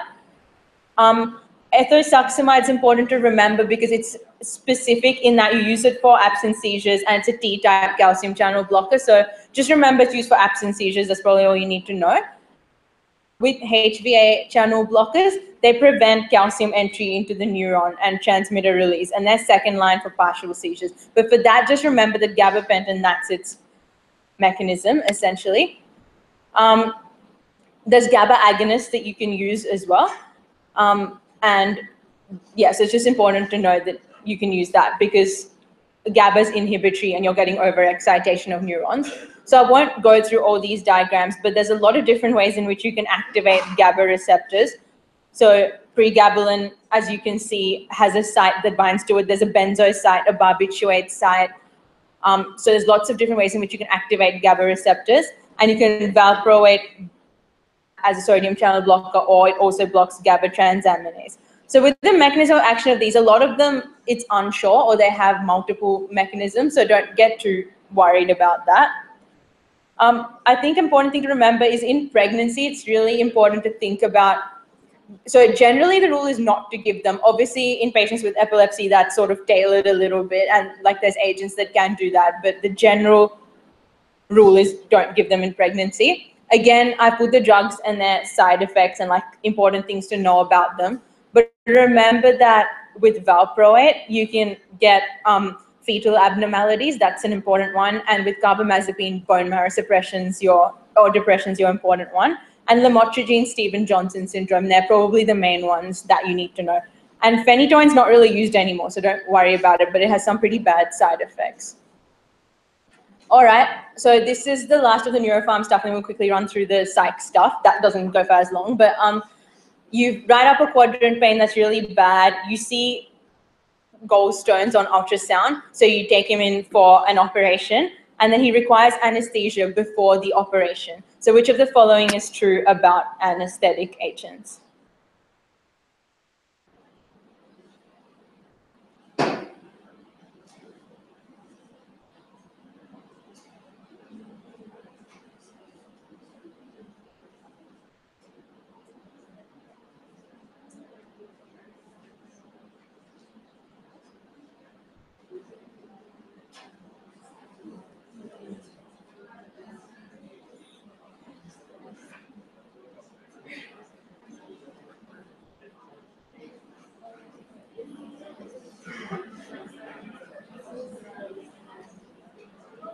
Does anyone want to try?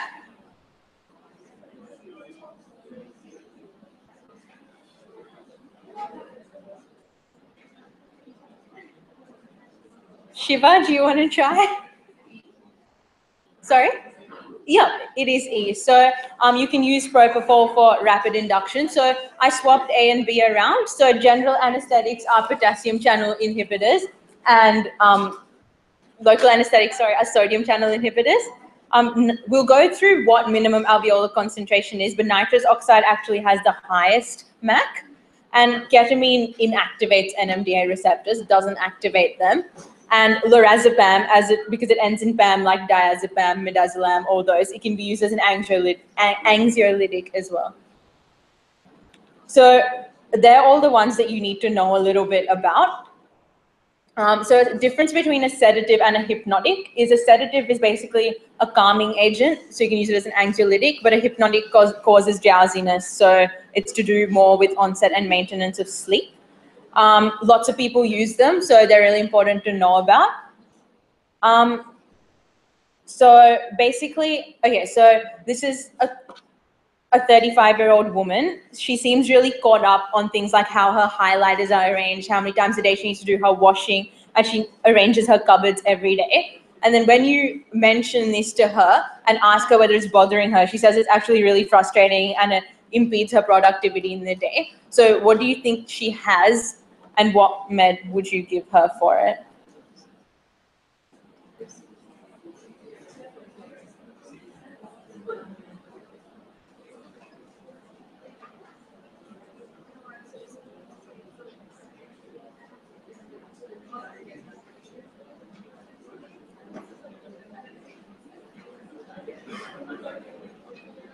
Okay, what do we think she has? Yeah, does anyone know which of those ones you'd use for OCD?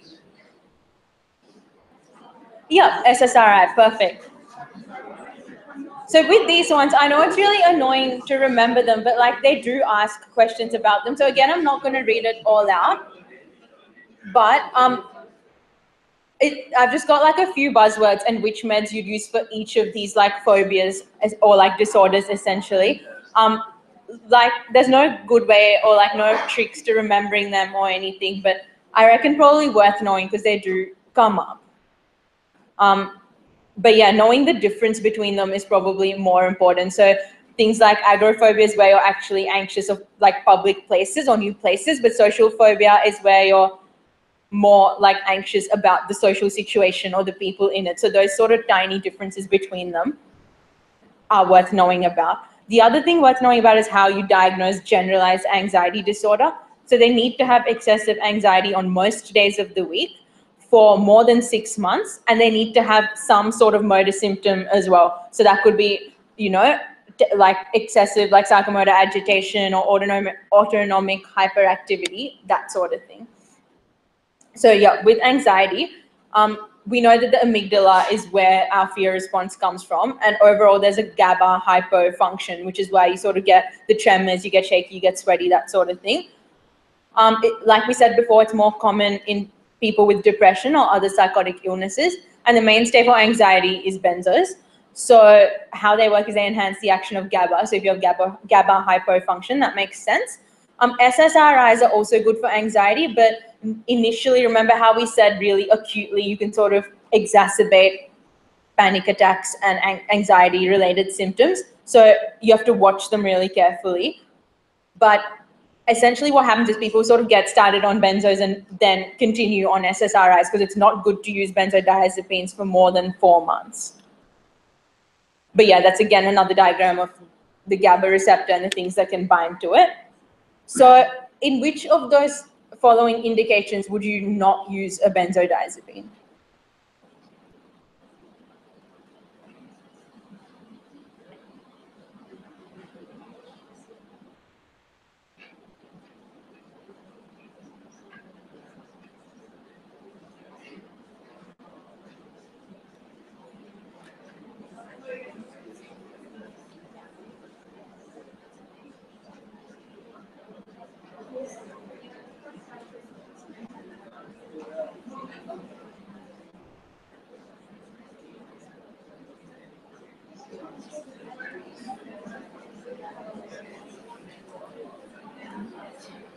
Okay, does someone want to try?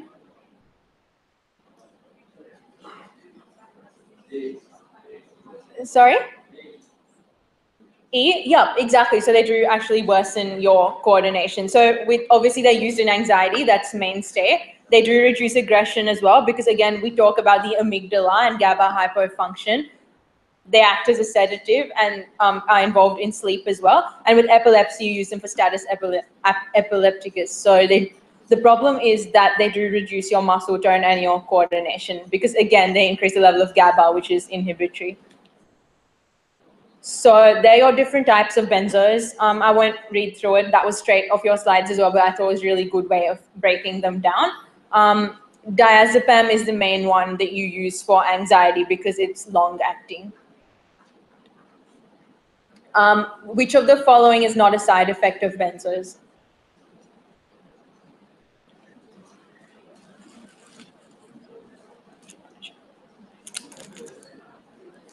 Oh, sorry.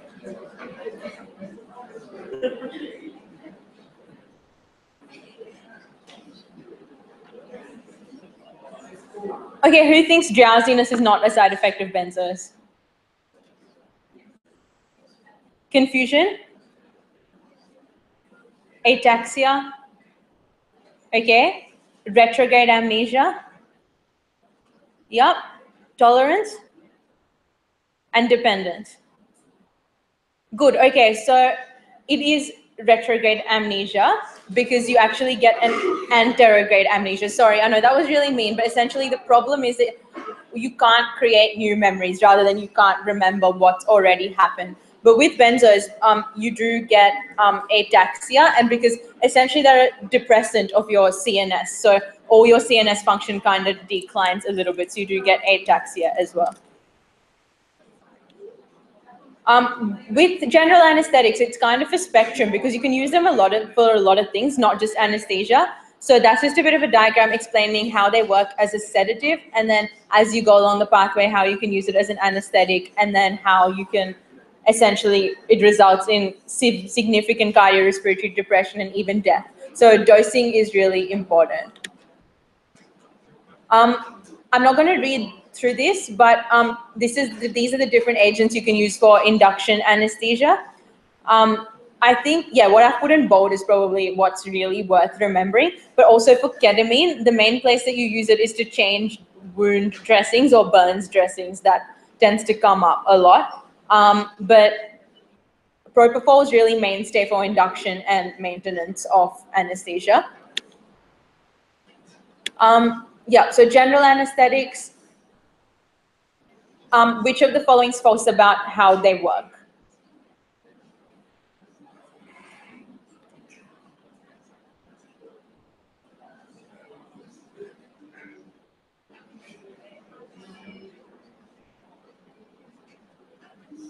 Did someone say E?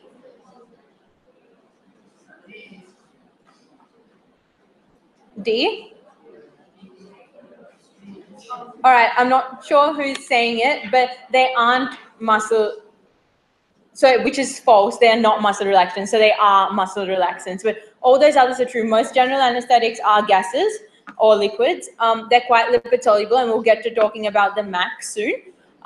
There's obviously loss of sensation and pain reflexes because you don't want that like while someone's being operated on. They do have rapid induction and recovery for the patient, and the mechanism of action is the last dot point there. So basically how general anesthetics work is they increase the permeability of potassium ions into your cell, and what that means is that it's hyperpolarizing for longer, so you're reducing its tendency for excitation or depolarization. So that's essentially how they work. So I think this is a concept that's actually quite difficult to understand, but important, like they always like to assess it. So with the like inhaled anesthetics, mainly the gaseous ones, we need to think about the potency and how that relates to their lipid solubility, right? So basically, how potent and general anesthetic is measured by looking at its minimum alveolar concentration. So what the MAC actually is it's basically how much anesthetic you need to give someone for them to be immobile in like at least half of the population, right? So that's kind of like your baseline. So obviously the lower the number for potency, the more potent it is, right? Like if you give them less of that thing, but it works the same way, then obviously that thing's more potent, right? And generally, things that are more potent are also more lipid soluble. So how that works is basically it's all to do with how much time your general anesthetic takes to pass through a compartment, right? So when you give someone their general anesthetic, so through the mask, it goes into their alveoli first, and then their blood, and then their brain, right? So if it's not very lipid soluble, so if it has a low solubility, then it transitions through the compartments really easily, right? And that means that it's going to have a faster induction because it's going to get to the brain quicker. But if it has a really high solubility, then that means that it's going to go into every single compartment because it can access it really easily. But because it does that, it takes ages to get to the brain. So its induction is really slow. So if it's really lipid soluble, the reason why it's more potent is because of this mechanism, essentially. So this is not too important to know. The only thing here that's worth remembering is that the recovery from general anesthetics is not a metabolic process. So metabolism is not how it's done, because otherwise you'll get toxic metabolites, and for everyone surrounding them, they'll be exposed to like those agents as well. So it's basically the same process as induction, but reversed. Again, you don't need to know too much about the mechanism, just mainly that a metabolic component's not how it happens. So IV anesthetics are mainly ketamine and propofol. I won't read it all out, but they work pretty quickly, so 20 to 30 seconds. And ketamine inhibits NMDA channels. And basically, it's also known as angel dust. That's another thing that's probably worth remembering. So now really quickly, just running through the psych stuff. So do you guys want a bit of a break, or just happy for me to power on? Like, I'm almost done. Yeah? All right. So you guys would have gone through this to death, I'm assuming, but with the mental state exam, general appearance and behavior. So they're the things that you'd look at. But generally, if someone's really poorly dressed, or like looks really tired, or is like really fidgety, or thinking depression or bipolar, they're sort of the main things you get from like general appearance and behavior. With speech, you look at their language, how clearly they're speaking, how much they're speaking, and we'll go through like the different types of like whether their speech is pressured or not, the style, and whether they're actually communicating appropriately. And I think the important thing there is that if someone has a nasal voice, it can be associated with an intellectual disability. Difference between mood and affect is important. So mood is how the patient says they feel, and affect is how you observe the patient to be feeling, right? So the other thing with this is the range. So affect is basically, it can either be normal, so they're responding appropriately to like whatever emotion it is, or it can be restricted, blunted, or flat, right? So I think the things that are confusing is restricted intensity versus restricted range. So restricted intensity means that they can still display all the emotions, but just to a lesser extent. But restricted range means that they actually can't display or have like all the different emotions, but they might have them at all the different levels. So they could be like really angry and really sad, but they just might not be able to be happy. And a depressed affect versus a restricted affect. If someone's affect is depressed, then it's automatically restricted. So if you are doing a mental state exam and you're reporting it back, you don't need to say, oh, the affect is restricted and depressed. If you say the affect's depressed, it's assumed that it's restricted to that of just being depressed. So keep that in mind. With reactivity, if the affect is restricted, then the reactivity will be low naturally, because if they can't respond, if they can't display or respond to certain emotions, then obviously they can't react to those emotions either. And then whether it's appropriate and how well it's modulated. So they're the things you think about when you're assessing affect. So I'm really worried that you guys are really bored in this lecture by now and probably all want to leave. So which one of the following am I feeling?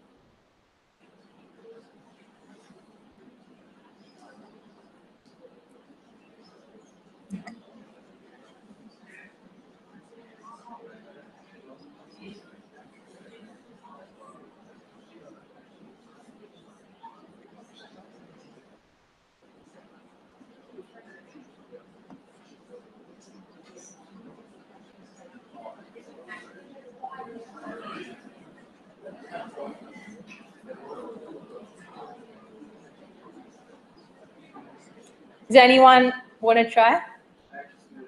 Yeah, perfect, exactly. So it's because it's what I'm feeling, not what someone else notices.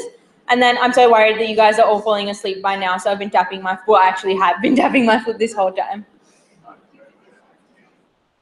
Yeah, perfect, exactly. So with these ones, it's actually not too bad. Like if you understand what all those terms mean, then the questions are pretty straightforward. So yes, that's absolutely right. So with thought, you need to think about the stream, the form, the content, and thought alienation, right? So with the stream, it can be normal, it can be increased, or it can be pressured. I think the most important thing is the difference between increased and pressured is that if their speech is pressured, you can't interrupt them. And that's the one thing you should probably take away from that. With their thought form, you've got flight of ideas and formal thought disorder. So again, the difference between them, which I've got coming up in another slide, but really simply, flight of ideas is where like their words and sentences are normal, but they can't really be connected to each other. But like if you listen carefully enough, you can kind of form a connection based on like links between words in the sentences. But with formal thought disorder, like everything's a mess. They're making up new words. They're using words instead of other words. They're kind of going away on tangents, or they go like round in a massive circle and come back. So flight of ideas is a part of formal thought disorder, but it's not as bad as it. And you can still kind of make links between things with flight of ideas, but with formal thought disorder, you can't. With thought content, we'll go through all those different ones, but you're looking essentially for any phobias or obsessions they might have, any delusions, and so on. And thought alienation is mainly associated with schizophrenia. So that's where they say that they feel that someone's like inserted a thought into their head, or like removed the thought from their head, or like blocked a particular thinking process. So I won't read all this out, but they're the definitions of those words. I'm sure you guys will know what they mean by now, but I've put examples in as well for each of them, just because some of them are quite similar to others. But the difference, I think the importance is the difference between an obsession and a compulsion is that an obsession is just a thought that keeps bothering you.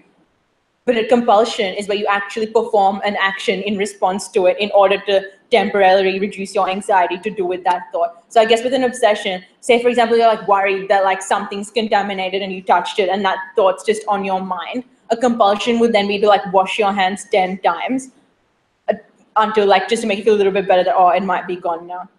That sort of thing.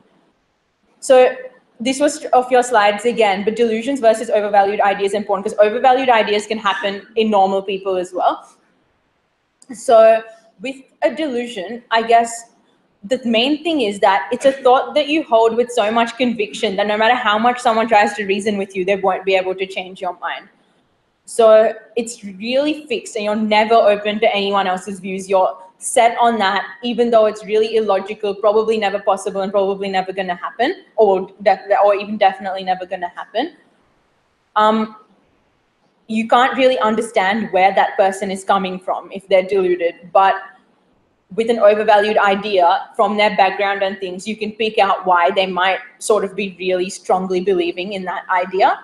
And they're the main things to keep in mind. And then religion's in there as well. And I guess the main difference between delusion and religion is that religion's understandable and your tolerance of other people's views varies depending obviously on what religion you follow, how religious you are, so on.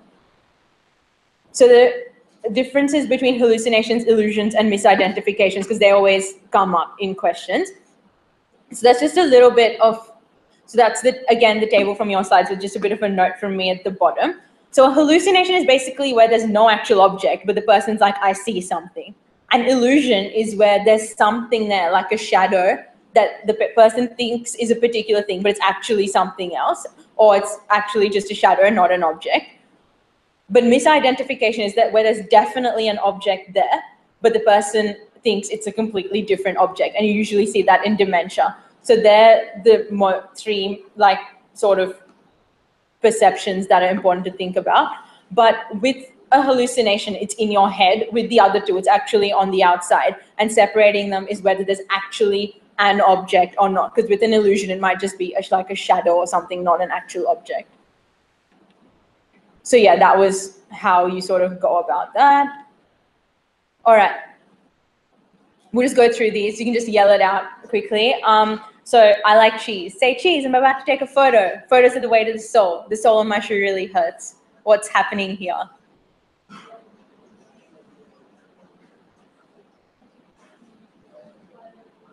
Someone said flight of ideas?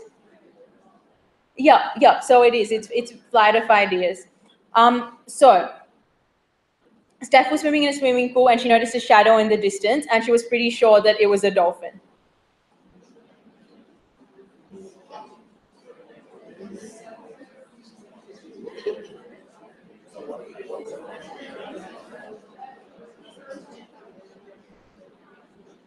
Okay, so I guess I'll make it, do you guys think this is a hallucination, an illusion, or misidentification?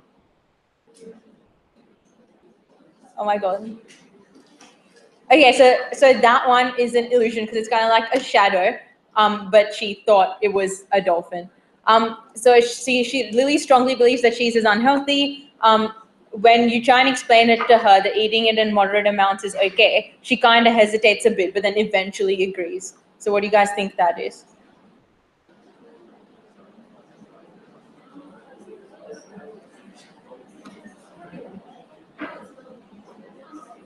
So the option you might be thinking of might not be on there, but what's the next best option you could pick?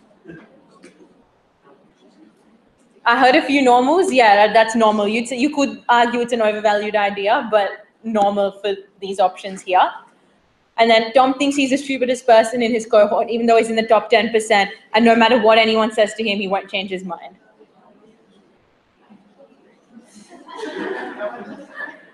Is there a Tom here? Is that what?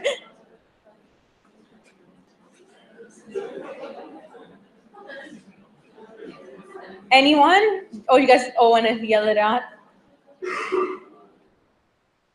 So I think the key here is no matter what he says, no matter what anyone says to him, he won't change his mind. So what does that make that? Delusion. Yeah, exactly. All right. So so we went through this before already, but I've just got it there in a table, the difference between flight of ideas and formal thought disorder. Okay. I met up with Joe on the weekend and he was talking so fast I couldn't even stop him if I tried. Yep, pressured speech, perfect. John seemed very down when I saw him the other day. He barely laughed at any of my jokes and didn't even get angry if I tried to provoke him. Yeah, perfect. So you could say his affect was restricted or depressed. Either would be correct because you guys aren't really supposed to differentiate between them. But in this case, yes, restricted affect would probably be better. And then Chloe used the word philic mode the other day. Yeah, neologism, unless that's actually a word and I'm not aware. But Michelle saw a vehicle in the distance and thought it was a truck, but Sally corrected her and said it was actually a ute. Yeah. So like you guys can see, these questions are actually pretty okay. So it's about understanding what all those different terms mean. So with cognition, so this is where the mini-mental comes in.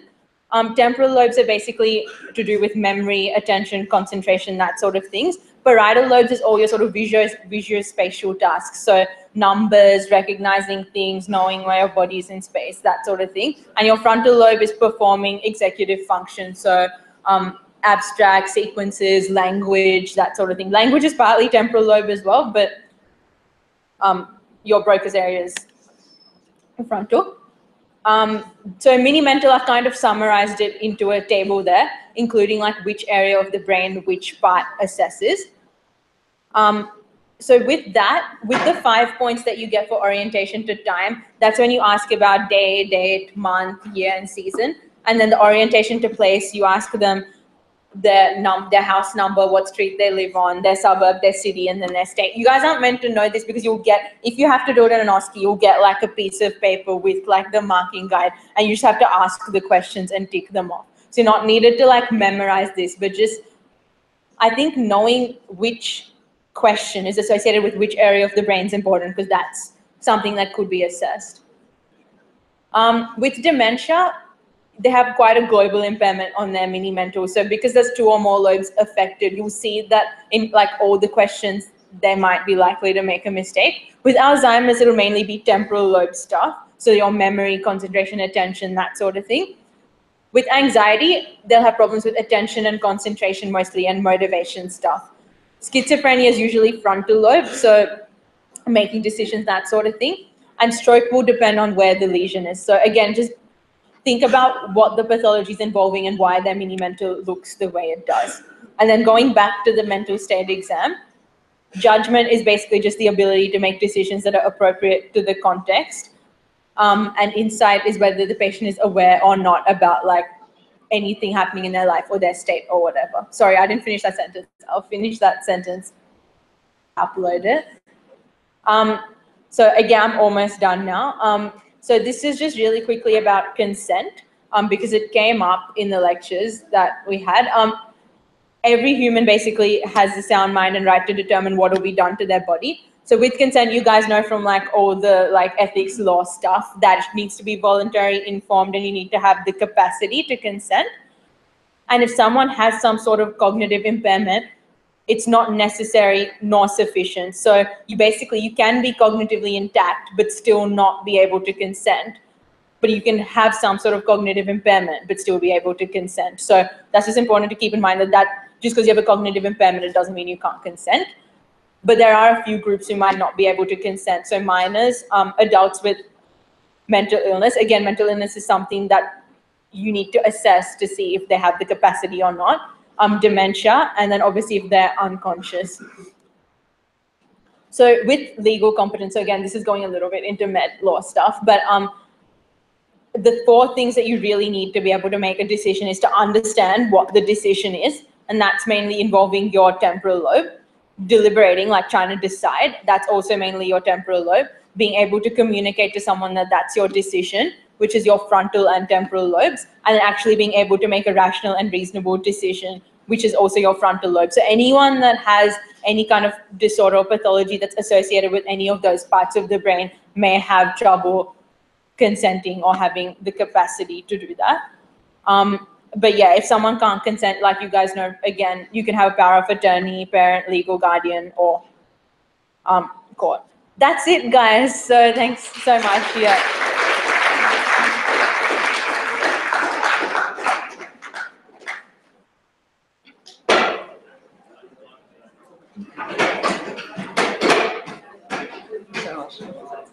No problem.